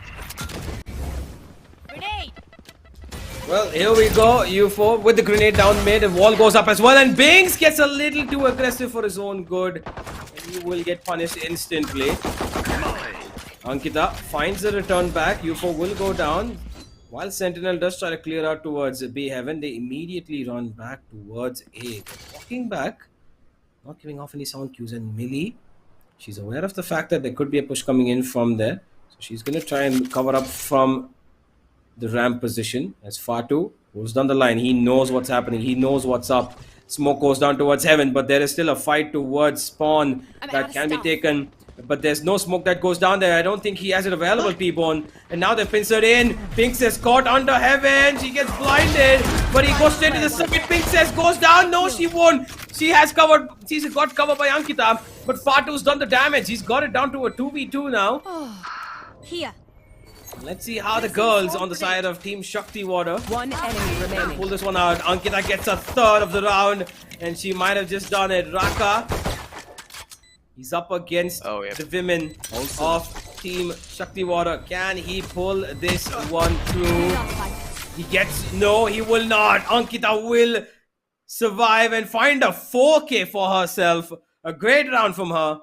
And of course, she deserves to smile after that. Oh, yeah. All the praise in the world as well. So they're able to get that first round. Banks getting a bit too aggressive there, but at the end of the day, they're able to pull it back. Doesn't matter if Banks died. Banks, he's doing his job as an entry fragger. I mean, not gonna lie, but even simply going out ahead like that, even though you end up dying, when it's already smoked off, it can be quite helpful for your team as well. The fighting squad comes out all the way from B Heaven. Looks like it was a little bit difficult for the side of One enemy remaining. Jod to get the sorry for the side of Team Jod, he wanted to get the reply, but now with T-Bone fighting, it should be about it. Sentinel just putting the fear of God in Fatu. Fatu is just like, oh boy. And Biggs is like, oh, alright, I'll stop pushing in Sentinel. I'll play a bit more disciplined. Everyone kind of low though on the side of Sky, on the side of Shaktiwater, excuse me. So they need to be a little bit careful. Fatu could get away with some nasty one taps. Big spots out Fatu and will clean him up.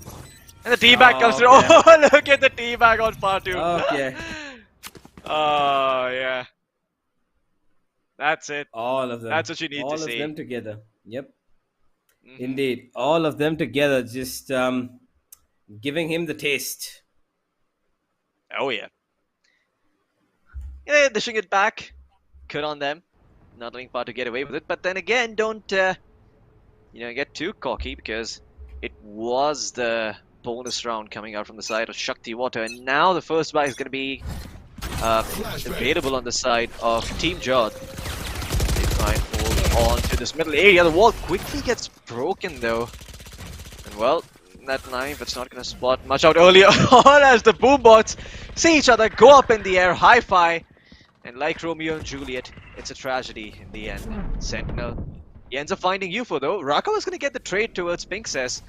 He can get a 4v4, Binks holding on to ropes, allowing his team. Is stuck in that corner. She's still there. She peeks out and she's gonna lose her life. She expected to at least find somebody with their backs turned towards her. But no, not gonna be the case. And now Millie and Fatu. The crossfire between them allows only for one kill. Fatu should have been able to at least find one there. But no, it's gonna be a 3 versus 1 now. And now it's only Raka left to clutch it out against 3 very, very proficient players. Binks will be the one to take him down. 3-0, up they go, and the teabags continue. Oh yeah, look at those teabags coming in. Binks again, just letting them know who the real daddy is. As Team Jod, the first buy round not very successful. Gonna be a half buy again. See a stinger in play. Ekles, I like that thought process, picking up the Bucky. Judge is too mainstream. I think a Bucky is reasonable. I'm still mad when I die to the Bucky, but at least I have some respect. They didn't use the Judge. Yeah, It's, but it looks like it's more gonna be of a full force hit, and Millie's actually in a good corner, but too many people. That's way too many people to be focused upon. And now Big just goes through, and that shorty will not work for him. Damage will be dealt though, and UFO's gonna go down. While Fatu does have a retrieval of a Vandal right next to him, still a 3 versus 4, that's gonna be a very difficult affair for his team to come out of.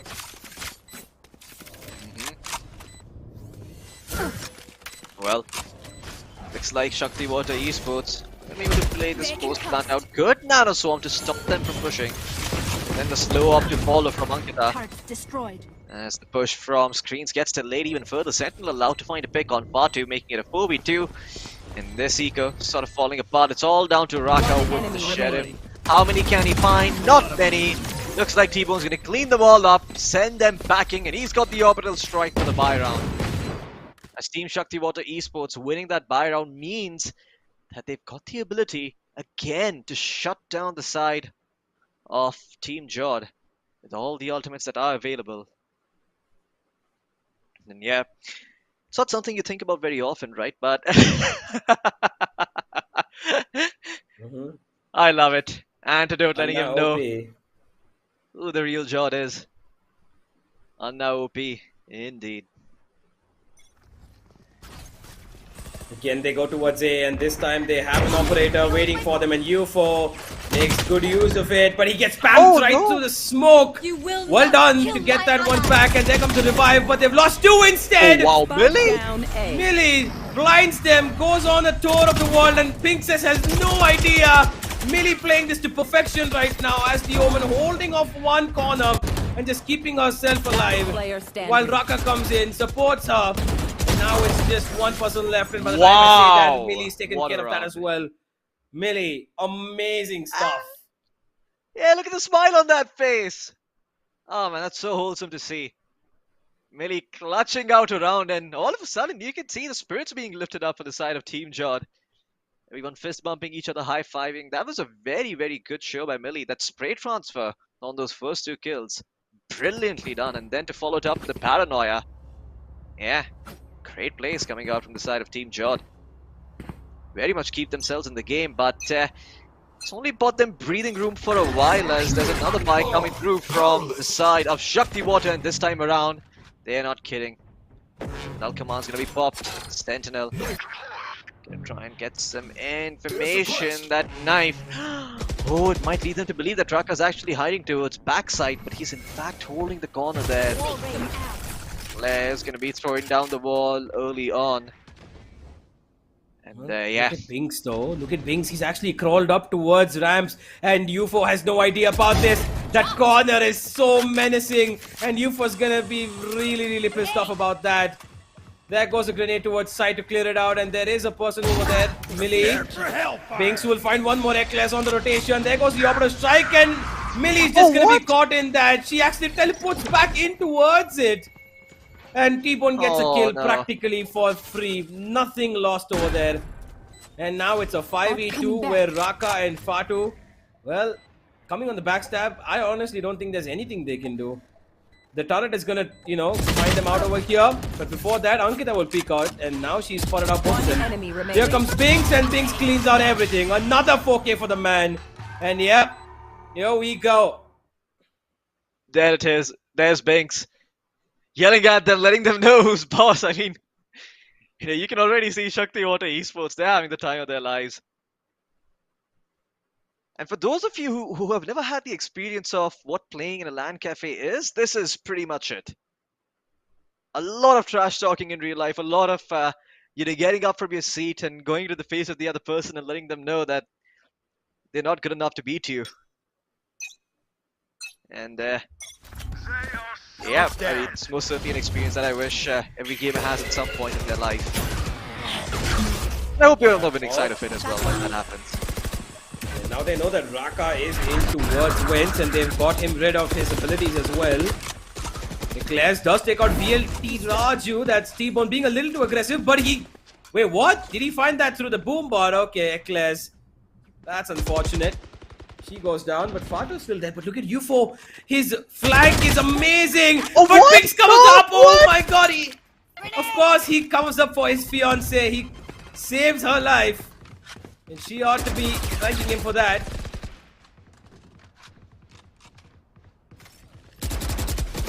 Oh man, that was an insane play by Binks. UFO is ADS at the wrong time and got cleaned up. And again, Binks able to get Fatu as they find themselves 3 frags, but they could be walking into a trap. Remember who's on this side. It is Millie again. The same on the Binks played, but Ankita is well aware of the possibility, and before Raka can even scope in, Sentinel makes quick work of him.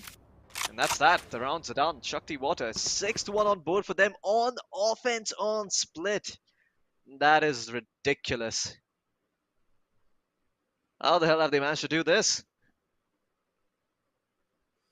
Well, they just... there's one strat they're using, Floki. Just rush wherever they're going. They're just going as a 5-man stack. Nobody's going anywhere else. Nobody's lurking. Nobody's doing anything different.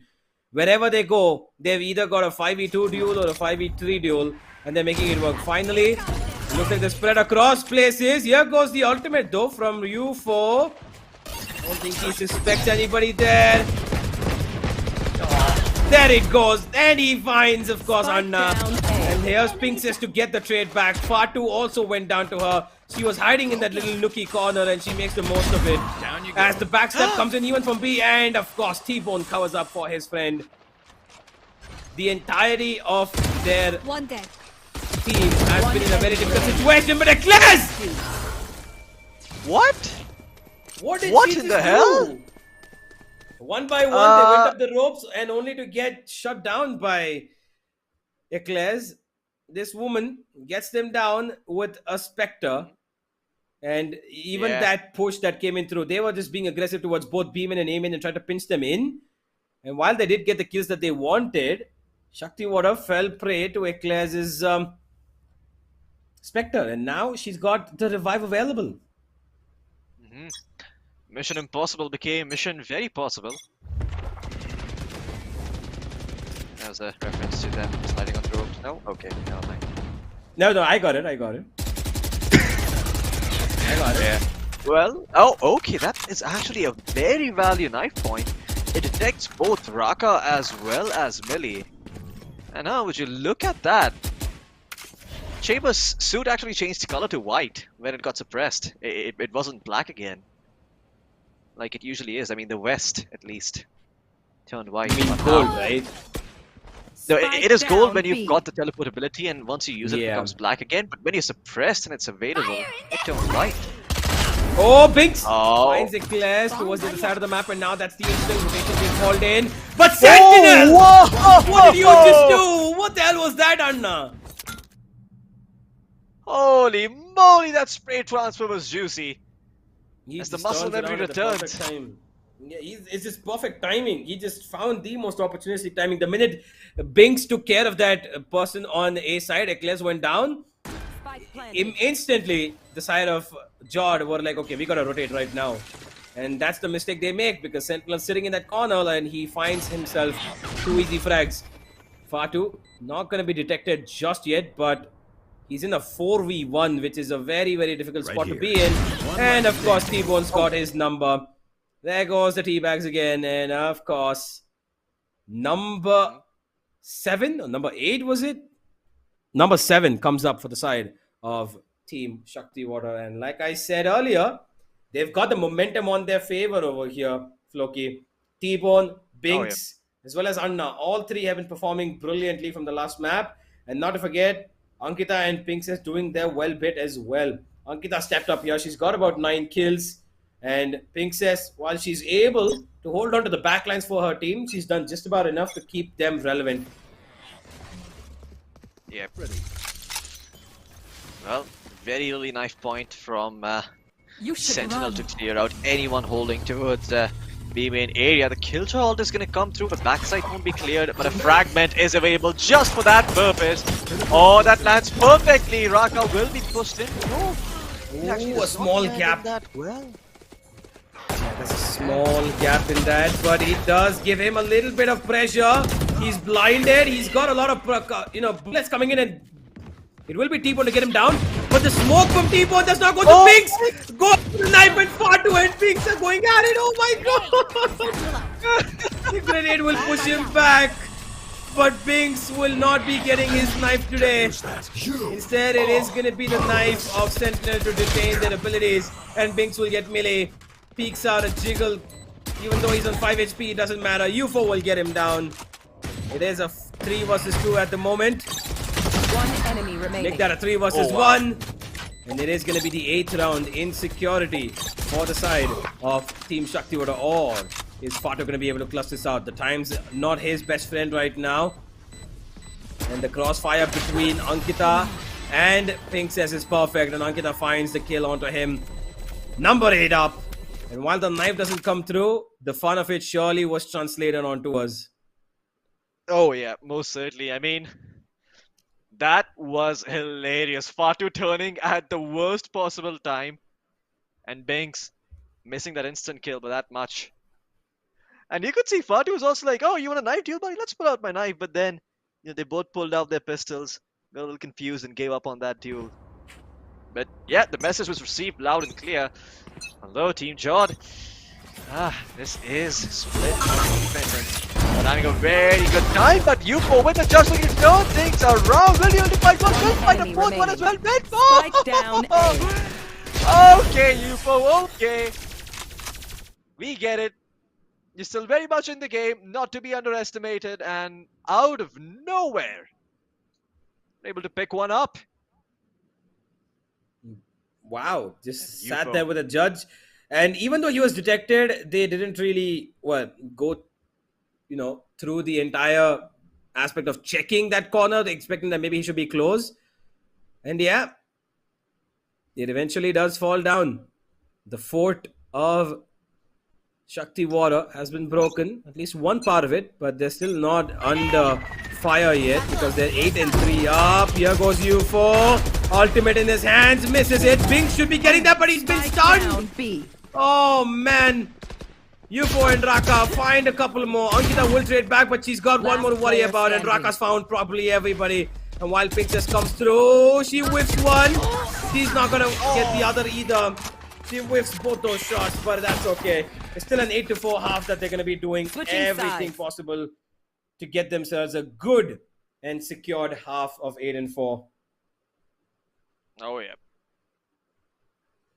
And again, Team Chod, serious expressions on all of their faces. You can see UFO trying to ideally stream, trying to tell them, guys, don't worry about the outcome of this game, just play, stop caring.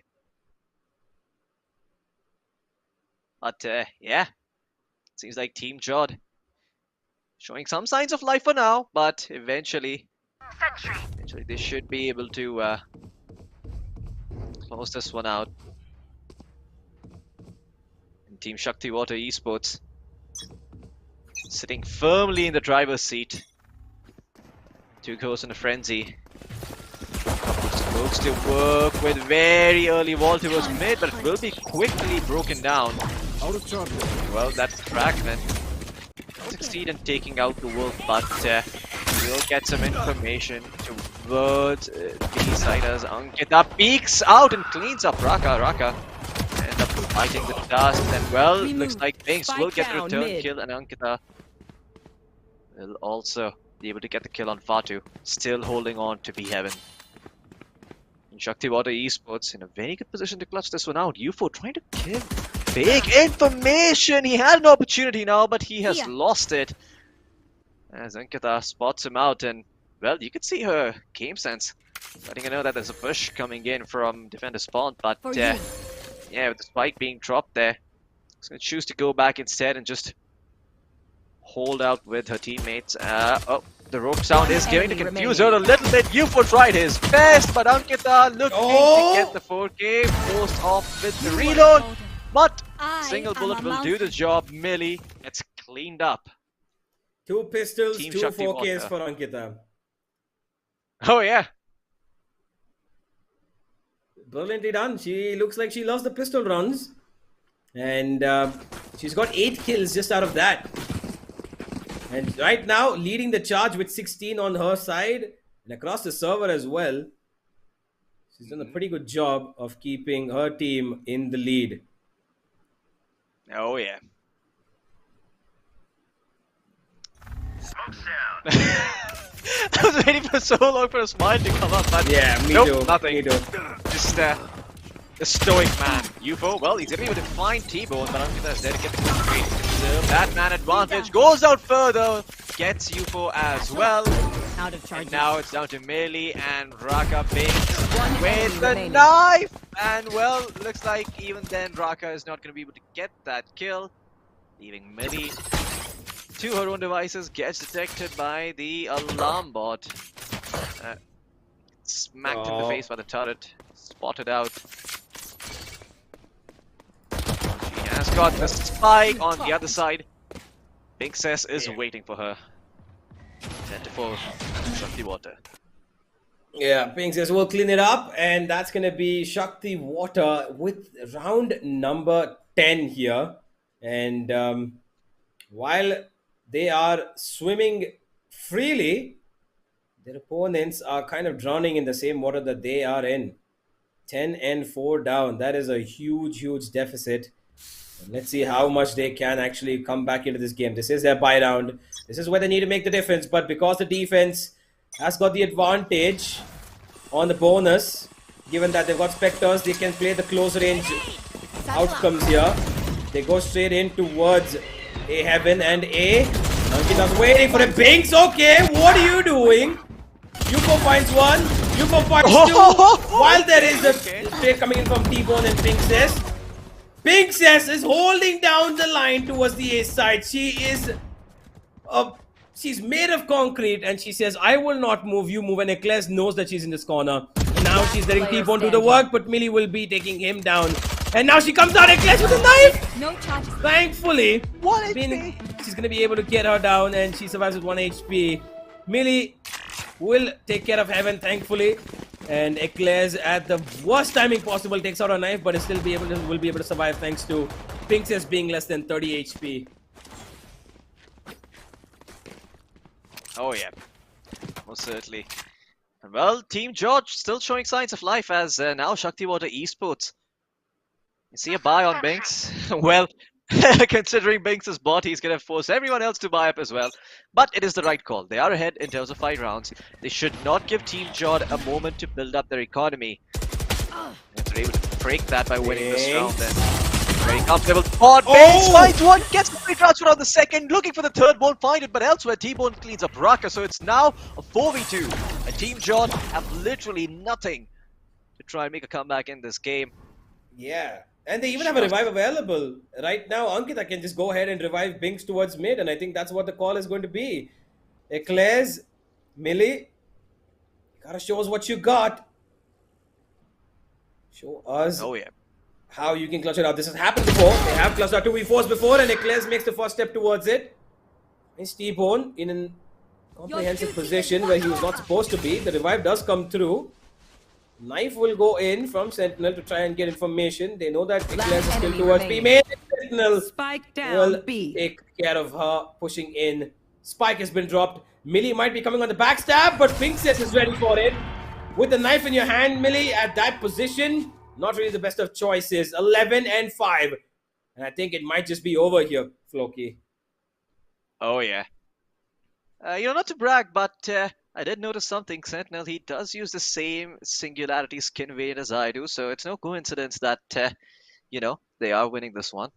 I mean, I do impart my knowledge from time to time, descend down from the heavens and let them know what the gods of Valorant have whispered into my ears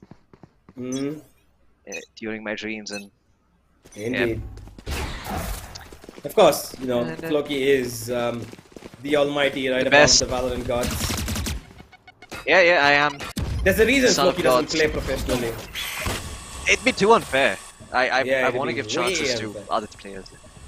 Yeah, exactly. Yeah, because Floki can 1v5 any team easy. Nobody can survive. But for the moment, and then I opened my eyes. Well, it looks like Yupo's not going to be surviving. Binks is going to take him down, and he's been on the roll so far, and he's going to continue being on that roll. You expect somebody to be on the other side of that wall. Nobody there, so he can rest easy for the moment. The attack has shimmered down a bit. And Millie's actually gone past the wall, and Ankita knows this. She's called it out. Coming towards Fatu. He's gonna be blinded. And she runs away. Binks comes in here. There comes the trade. And now it's on to Sentinel and Ankita towards B Heaven. He does have the Seekers available, Fatu, so he can use it to his advantage to get information. But it looks like this A hit is coming imminently. There go the Seekers. They know that there's 2 towards A and 1 towards B. Princess trying to keep herself alive and calm. Wall's been broken, but Fatu chases her and he gets another. 3 versus 3. And now Raka's got a positional advantage, but he only has 2 bullets to work with. Will they expect this is the question. Ankita has to check this corner. She will check it. She will clear it. And now towards elbow are the last 2 remaining players, and they've been spotted out as well. They know this. T-Bone gets 1 and Sentinel finds the last. Match point for the side of Team Shakti Water. And yeah, T-Bone loves it. He's absolutely enjoying it, and so is Anna and Binks as well. Oh boy. Team Jod, what's she gonna do about it? 12 and 5, and the girls are just soaking the fun in. Oh yeah, they're having fun. They're enjoying themselves. You're seeing the boys go after each other, everyone just on their feet, taunting them, and just enjoying the spirit of Valorant. I think that's the one big advantage of playing on LAN. Just whenever you make a good play, you're allowed to brag in the face of your opponents and see who truly believes in their skill and who doesn't.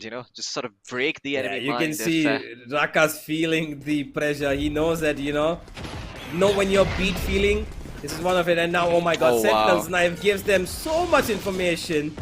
Binks has, his hands are off the keyboard. He's not playing this round. He's AFK. Look at that. He's not moved from his base. He's just going to be sitting there. Wow, he's just calling it out. This is confidence. Binks, okay. He's sitting, Binks is literally sitting in spawn, calling out to his teammates to win this round because he thinks that he does not need to play right now.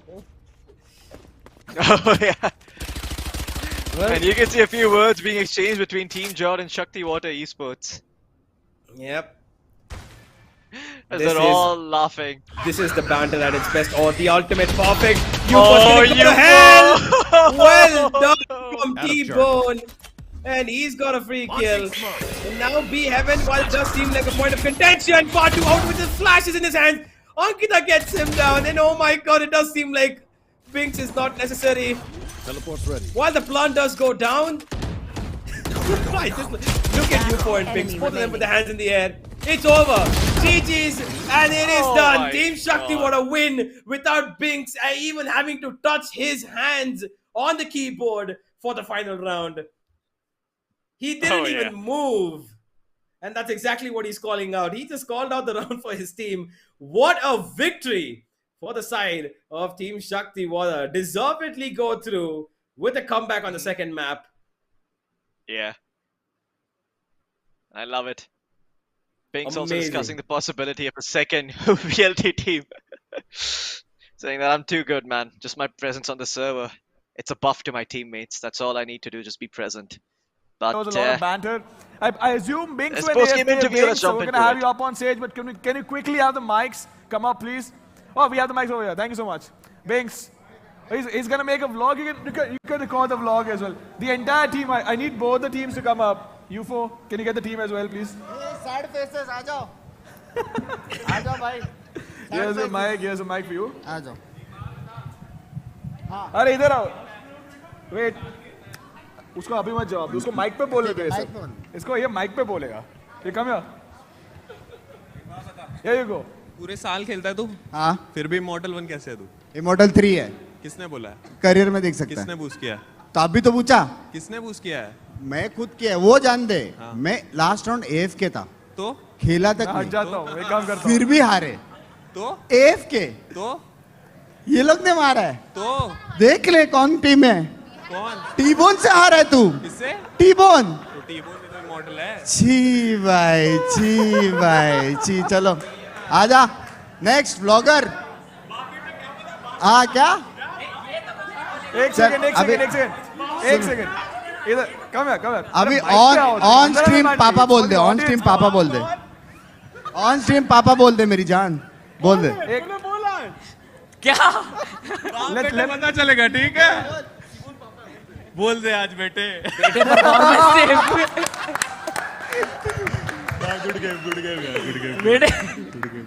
Dispute हो गया. Settle land पे settle हो गया. Dispute पूरा. I need Eclairs, I need you here, Ankita. I need you here as well. What are you doing with Sage? Killing people. Clicking Clutching heads? rounds. You do realize Sage is not supposed to be doing that, right? You do realize Sage can do what she wants because it's played by me. Fair enough. Eclairs, how are you feeling? I saw that 3K by the way. Listen, I had Fatu, I had his calls, we had to lose. There was no other option. What? Fatu इतना अच्छा बंदा है. इतना अच्छा call देता है. अच्छा बंदा होगा, अच्छा प्लेयर नहीं है. Fatu come here. Give him the mic. मत दिखा उसकी शक्ल मार दूंगी मैं. Eclairs बोल रहे हैं तू बहुत अच्छा बंदा है लेकिन गंदा प्लेयर है. बहुत ही गंदे प्लेयर हो. कोई नहीं करने दो. आप मेरे से अच्छा खेलते हो. So Fatu's being the big man over here, but Eclairs, congratulations. Everybody else is packing up, I'm sure. But Anna, I want you to come here. So this is not something we do very often, right? Having the influencers come up, play a show match. How's the experience been so far? No, this has been amazing. See, most of these players have played on LAN before. Some of them played, some of them did not play. But this is a different experience. This is what the audience have to, look up to. Like upcoming players and all, they have to feel it in such a way that tomorrow I'll be in that place and do the same thing. That's the motivation for the grind and all. So, incredible job by Sky. We had a lot of fun. The last LAN I played was back in 2008. 2008. That's a it's while. been a while. So it's been yeah, a while. yeah. Even T-Bone, right? The last LAN he played was 9 years ago in 2013. But Yeah. to all the fans who are watching at home, right? Yeah, Because all the yeah. content creators, at the end of the day, they're all really good friends. Yeah. What do you have to say to all the fans? No, thank you so much for all the support. We have seen all the comments. We have seen the people watching. So thank you so much for being with us. So wonderful. Thank you so much, Anna. Thank you so much. And I hope you had fun. All right. Now, so we are the players. We have 2 more wonderful matches. But before that, we have a very, very special guest. A young future champion. Vion, could we please have you on the stage? Can you come up? Can we have a round of applause, please? Hi. What is your name? You can look into the camera. So you see that camera, right? One of the lights will turn red, okay? What is your name? Akash. Akash. And what do you play? BGMI. You play BGMI. Who taught you how to play? Your mom, your dad, your friends? किसके साथ खेलते हो आप? Friends. Friends, you play with your friends. And do you want to be on the stage soon? Do you want to play on the stage as well? Yes. Yes? Now, I have a couple of questions for you as well, right? Because with such a young kid, it can also be very difficult to sort of realize where the line is, right? So how do you make sure that he's enjoying the game, but at the same time he's also taking care of everything else that he needs to take care of, his studies and everything? I mean, it's pretty easy to take care of all of the things. You have 24 hours in a day. So इसको manage करना बहुत easy है. जब आपने 3 hours ले लिए उसके future के लिए. अभी सब घर में डॉक्टर इंजीनियर्स बनेंगे तो गेमर्स कैसे बनेंगे फिर? That's a really good one. So what are his future plans? What does he say about this? अभी सब यहीं बता दूं क्या? नहीं, obviously we are very excited to see kids like this come up because look, at some point we were all very young. Actually सब लोग को लगता है he's only BGMI player, but अभी किसी को नहीं पता कि Valo भी hold the खेलता mic है. closer as well, yeah. Okay, so ये Valo भी खेलता है, BGMI भी खेलता है. So we want him to be an esports player, not just a BGMI player. किसको कोई भी game दे दो, okay, I'll do this and I'll do that. Yeah, no, absolutely. Indian shout trying to. Hopefully, we'll see you on the stage really soon. But Vion, I hope you have fun, guys. Please, a massive round of applause for him. This is all for you. One day, you're going to be on the stage. You'll be competing with everyone, okay? Thank you so much for coming up. I hope you guys had fun, and I hope you guys enjoyed the show as well. Ladies and gentlemen, of course, we had an influencer matchup, but we have 2 more matches to go. So do not go anywhere because we're going to go on a really short break. Everybody needs a breather, but make sure you guys stay tuned. We will be right back.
Welcome back, ladies and gentlemen, to the AMD Skyesports Souvenir Mumbai 2022, powered by Router, gaming partner Logitech, and gaming rig partner Chroma. My name is Ranjit Mamba, Senior Patel, and I'm going to be a host for this entire tournament, of course. But we've had a wonderful start to today.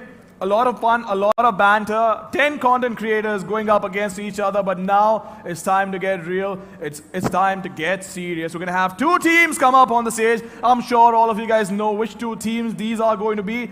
We saw something magical happen last night. Raw Fuel going out there, all guns blazing, but the question is he going to be able to repeat it? But nonetheless, ladies and gentlemen, give it up for the first team in question. Let's have a look.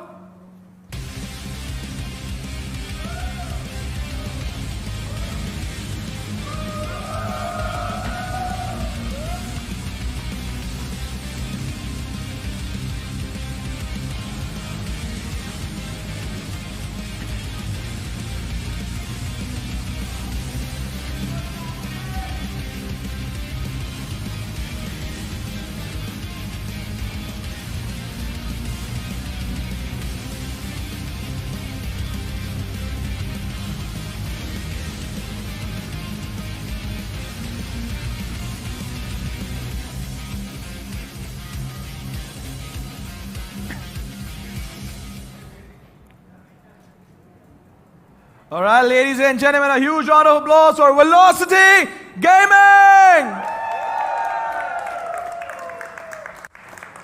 I need you guys to be louder. I need you guys to be a little louder. I know it's a lazy day, but give it up once again for Velocity Gaming! You guys can get settled in. You guys can get settled in. That's the first team in question, of course, to see who they're going up against. I've already spoiled it. But nonetheless, let's have a look at the second team in question.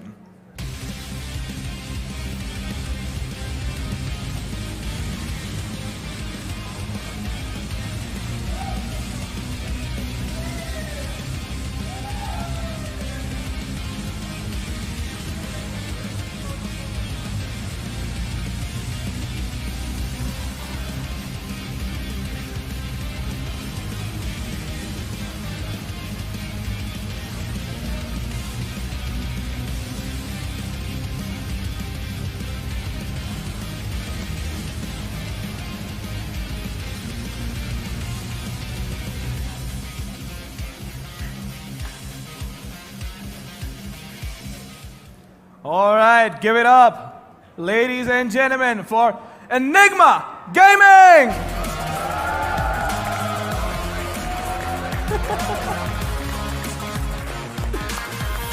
A huge round of applause for this team as well. They put up a magical performance yesterday. Of course, the question is, are they going to be able to repeat it? Or is Velocity going to find some momentum over here? But nonetheless, we'll find that out. Our casters are ready, so boys, take it away. Welcome back, ladies and gentlemen, to the AMD Skyesports Souvenir Mumbai 2022.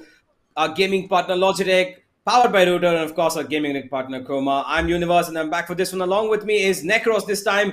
And we're going to be taking you through the storylines today of Velocity going up against Enigma. It is quite a matchup, and one of these teams is going to be taking the cake for themselves, which honestly, I am not too surprised by in terms of how things have gone down. Because Velocity have lost 2 matches in a row and they are not going to be able to, make the grand finals. Whereas Enigma have won 2 games in a row and they are already seated in the grand finals. So this game is more about showcasing their skills with nothing to lose. And I think that this is going to be great. Necros, how are you feeling about this one? Well, definitely. When you talk about Enigma Gaming, back-to-back 2 wins, almost entering the grand finals, probably they're the best contenders we can have in this entire Souvenir Mumbai 2022. And then you come up as Velocity Gaming. We are quite comfortable with their gameplay. We are quite astonished by the special sort of Deathmaker, Helev, the gameplay they have. They have got some, I would say, some surprises in their pocket for this day. At least they want to win it and get back to your home with a little joy of smile that, yes, we have at least won one match in this entire LAN. Even yes, there's a bit LAN pressure. There's a supporter pressure as well. But all the fans of Velocity Gaming and Enigma Gaming, they have came down to this final match which they are going to play in this day number 2, so day number 3 actually, to be honest. But yes, of course, we will be having the eyes set exactly on The special, well, I personally will have some eyes set on Deathmaker and Helef, as one of them are from Ooh. my city only. But talking about the maps we get, the first map, it's going to be Icebox, selected by Velocity Gaming, and the defender side will be acquired by Enigma Gaming. Yeah, I'm really surprised by this. Seeing a fracture in here selected by Enigma is something that I honestly did not quite see happening. But I actually talked about this, 2 days ago when they started off, that, these are the guys who are adapting the meta of the agents. They're playing a Yoru on Bind. They're, trying out different things. Enigma's really the adaptable team, and it looks like they want to try and get themselves behind Fracture as well, the latest map of Valorant, which could be, that was something that they're trying now, because they know they've got nothing really to lose here. They are going to be seeded in the grand finals because they won 2 in a good row, and there's nothing that's going to stop them from getting out of the grand final. And of course, they have an opponent being awaited in the next matchup today later on in the evening, where either one of Global Esports or Team Snakes will be joining them in that grand final. But this is a really interesting map pool. I really like this. I love the map of Icebox after its rework. I love Fracture when especially comes to pro play, in the way that they work around the entire structure of strategies they can use, the amount of ways they can approach a certain site, the openings, the outplays, the lurks that can come through. Really good. And I'm really surprised that this was not gone for a ban. It is the first pick of Enigma, and they actually haven't really maybe expected this Velocity. I think the ones they went for that split ban, and Enigma banned Breeze because they knew that Velocity is loves Breeze, and the first pick comes in. Maybe Velocity expected Enigma to choose Bind, or maybe choose Haven, but again, Haven is quite a strong Velocity map, and yeah, they went for Fracture, threw them off their game. They probably expected Fracture to be banned by this team, but hey, Enigma have come prepared. They've chosen Fracture. They don't care about Bind anymore. They want to try new things, and I'm really excited about this. I like this from Enigma. They're going to be playing like they have nothing to lose, and they might want to go with a clean sweep victory. Maybe they go for a 3-0 sweep over here across all 3 matches, and they could be the only team to do that because they're the only ones right now who are unbeaten, and hopefully they would be wanting to keep that going.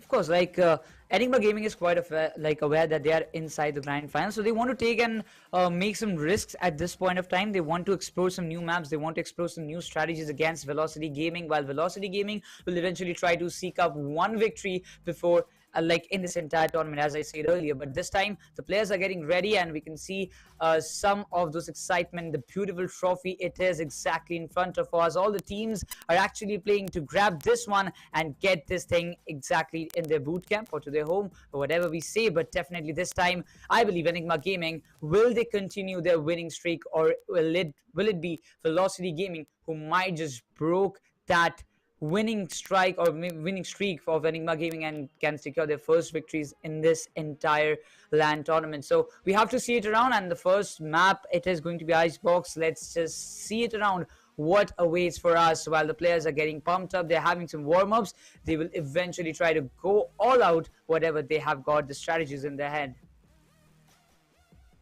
Yeah, I will say that this is going to be quite an interesting matchup. A lot of these players have played with each other on teams in the past. We all know the Velocity lineup of the earlier days, where Antidote and Excali were there as well. And yep, while they do have a pretty good friendship between them, this is a competitive match. There's no friends on the server when you're on opponent teams.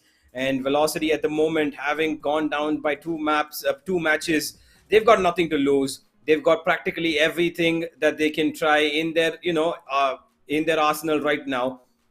All strategies on board. Whatever Amaterasu is thinking, everything needs to go through right now. And yeah, let's see how it works out for Velocity. Are they going to go out with no wins on the first ever LAN in South Asia, or are they going to be able to grab at least one victory and take out Enigma on the way? Of course, they have to look into this kind of matters. And the man, Excali, this man has shown tremendous performance in the previous 2 matches Enigma Gaming have played. Excali, we talk about Raw Fuel. Those 2 players are just going on a beast mode. But on the other hand, even RVK, when we talk about in previous match, the first pistol round here, remember, Universe, that he was the only solo survivor. From that time, we thought Team Snakes were winning it for sure, but then he popped out with that ghost, brilliantly took down all the 5 players and got the ace what it was needed. And it was so unexpected. Even I was so much astonished to see the reaction of Excali in that particular moment, because it was so much unpredictable, and RVK was like, I am here, so just wait up, just sit in your seats very nicely, let me take the match up. And can we just get to see that kind of performance in this particular map as well? Well, it is a question that needs to be answered by Enigma. While I am excited more about Fracture than I am about this map of Icebox, but Icebox is pretty great as well. I think the Velocity love Icebox, but so do Enigma. Enigma have had a decent history on Icebox. I wouldn't say that they're the masters of it, but it's not something that they actively try to avoid either. They don't have a problem with it if it is in the map pool. They don't have a liking towards it either. They're pretty neutral about it. So they would like to go ahead and maybe throw out a little bit difference in Icebox, and then eventually get on to Fracture, where that is where I'm excited to see what these guys have. If at all they might throw it even in the grand finals, if at all they just to go for that, which could be a possibility if at all it ends up being a best of 5. But yeah, overall this scenario is turning out to be in the favor of Enigma. Currently they are in the momentous seat. They've got 2 wins and they beat Team Snakes very convincingly yesterday as well. And yeah, I'm expecting them to put on pretty much a similar performance. But Raw Fuel in particular, if I talk about this man, I'm going to cause a lot of riots and screams to come in, because yesterday he was an absolute beast. 34 kills against Snakes, 520 ACS, absolutely insane. And if he's able to do even a fraction of that today, Velocity need to be very careful. Of course, with that, we get to see all the players have lined up, and all the Igils, both the teams' Igils sitting in the center, giving out the call-outs. We get to see a right to ace, also getting some call-outs, and some strategical plannings are going on. Yeah, and RVK and all the people are just shedding the love towards the camera. They're showing how much they are delighted by seeing the support they have received from their fans, from their supporters. Enigma Gaming going into the grand finals of the first ever LAN tournament in the entire South Asia region. This has to be big. This has to end up in a big well, because the winning streak for Enigma is just on another level. We get to see all the players have already settled down. They're calming themselves before the storm. Will Deathmaker will maybe the one who can finish the things off for Enigma? But probably we'll have to wait for the side of Excali and Raw Fuel. I want to see that deadly duo battle, to be honest, Universe. Excali, Raw Fuel, and Hell of Deathmaker. This 2 fight I really want to see in this particular match of the BO3. If we can just get to see that, I will be very much delighted to know. Yeah, I do agree that there is going to be that duo fight, but again, Helef is rather more of a silent figure. He is the lurker. He's the one who plays it on the back lines of the team. So it is going to be Deathmaker who's going to take the forefront, because Velocity have a lineup which doesn't really allow for that double duelist setup. They don't go for it. They never have gone for it, because they know that they don't have the players that can actually execute it just as much as Deathmaker can. He is a person who can play that Reyna. He's a person who can play that Jet. But apart from that, there's nobody else who can actually take on that role or support him with the secondary duelist. But on the other side of things, Raw Fuel and Excali can do that. Excali is an absolute Chad. He can don any agent across the entire game. I don't think there's any agent that he can't play. So yeah, overall, I would say that this is going to be a very challenging affair for the side of Velocity. And while we do see the agents being picked up over here by the teams, we have RVK on the Viper, the Sage for Antidote, and I think the Jet for Raw Fuel, and it should be the Reyna for Excali, if I'm not wrong, unless he wants to go for the KO, if at all anything. But there's the huddle up. The team is getting ready to rumble, and final words from Antidote to try and get themselves as much confidence as possible. Guys, we're trying something different today. Don't worry if it fails. It's just about seeing whether or not it works. Nothing to lose, all to win, and Enigma are to be feared. Back in the seats they go, and with their cuddly plushy toys that the 3 members on the left have, even RVK with his little monkey that he keeps with him on beside his table. for good luck. Let's see if Enigma are able to translate that to success. Well, that's look really, really fine. You see, when you've got some lucky stuffs around you while you're playing the big tournament, that actually motivates you. And also, I believe a self-belief works out really, really well. But yes, of course, the hashtags will be going on all over. Feel the velocity and fear the Enigma. The Asian selection is all around. RVK goes for Viper. Antidote this time will go for Sage. As we get to see Rafael, Excali, Rexy are yet to pick up their gens. They will be selecting for this map, but we get to see Matarasu gets KO, Deathmaker gets the Chet, Right to Ace gets that Sova, Vibor gets that Viper, and Helif comes up with that Sage Icebox. Sage is very much crucial, and yes, this time they're going for that. Still, the three of the players of Enigma are yet to decide their regions for this map so far. Yep. Well, as we saw, we've got Rexy on the Sova. Rafuel, okay, this is interesting. They don't have an agent who can dash into the side, and that might be a little detrimental for them. Rafuel on that chamber is, good enough, but is he going to be able to pull off what we know to be Rafuel tactics, what he is to the best of himself? And now I'm just waiting to know what exactly is going to come to. They do have a KO on Amaterasu, so I like that as well. The KO is pretty useful on this map in, when it comes to the A side in particular. So this is a difference of double initiator against a double sentinel. And a chance to get your hands on that trophy. Enigma are the ones who've got one hand on it already. And Velocity here playing for just the win and nothing else.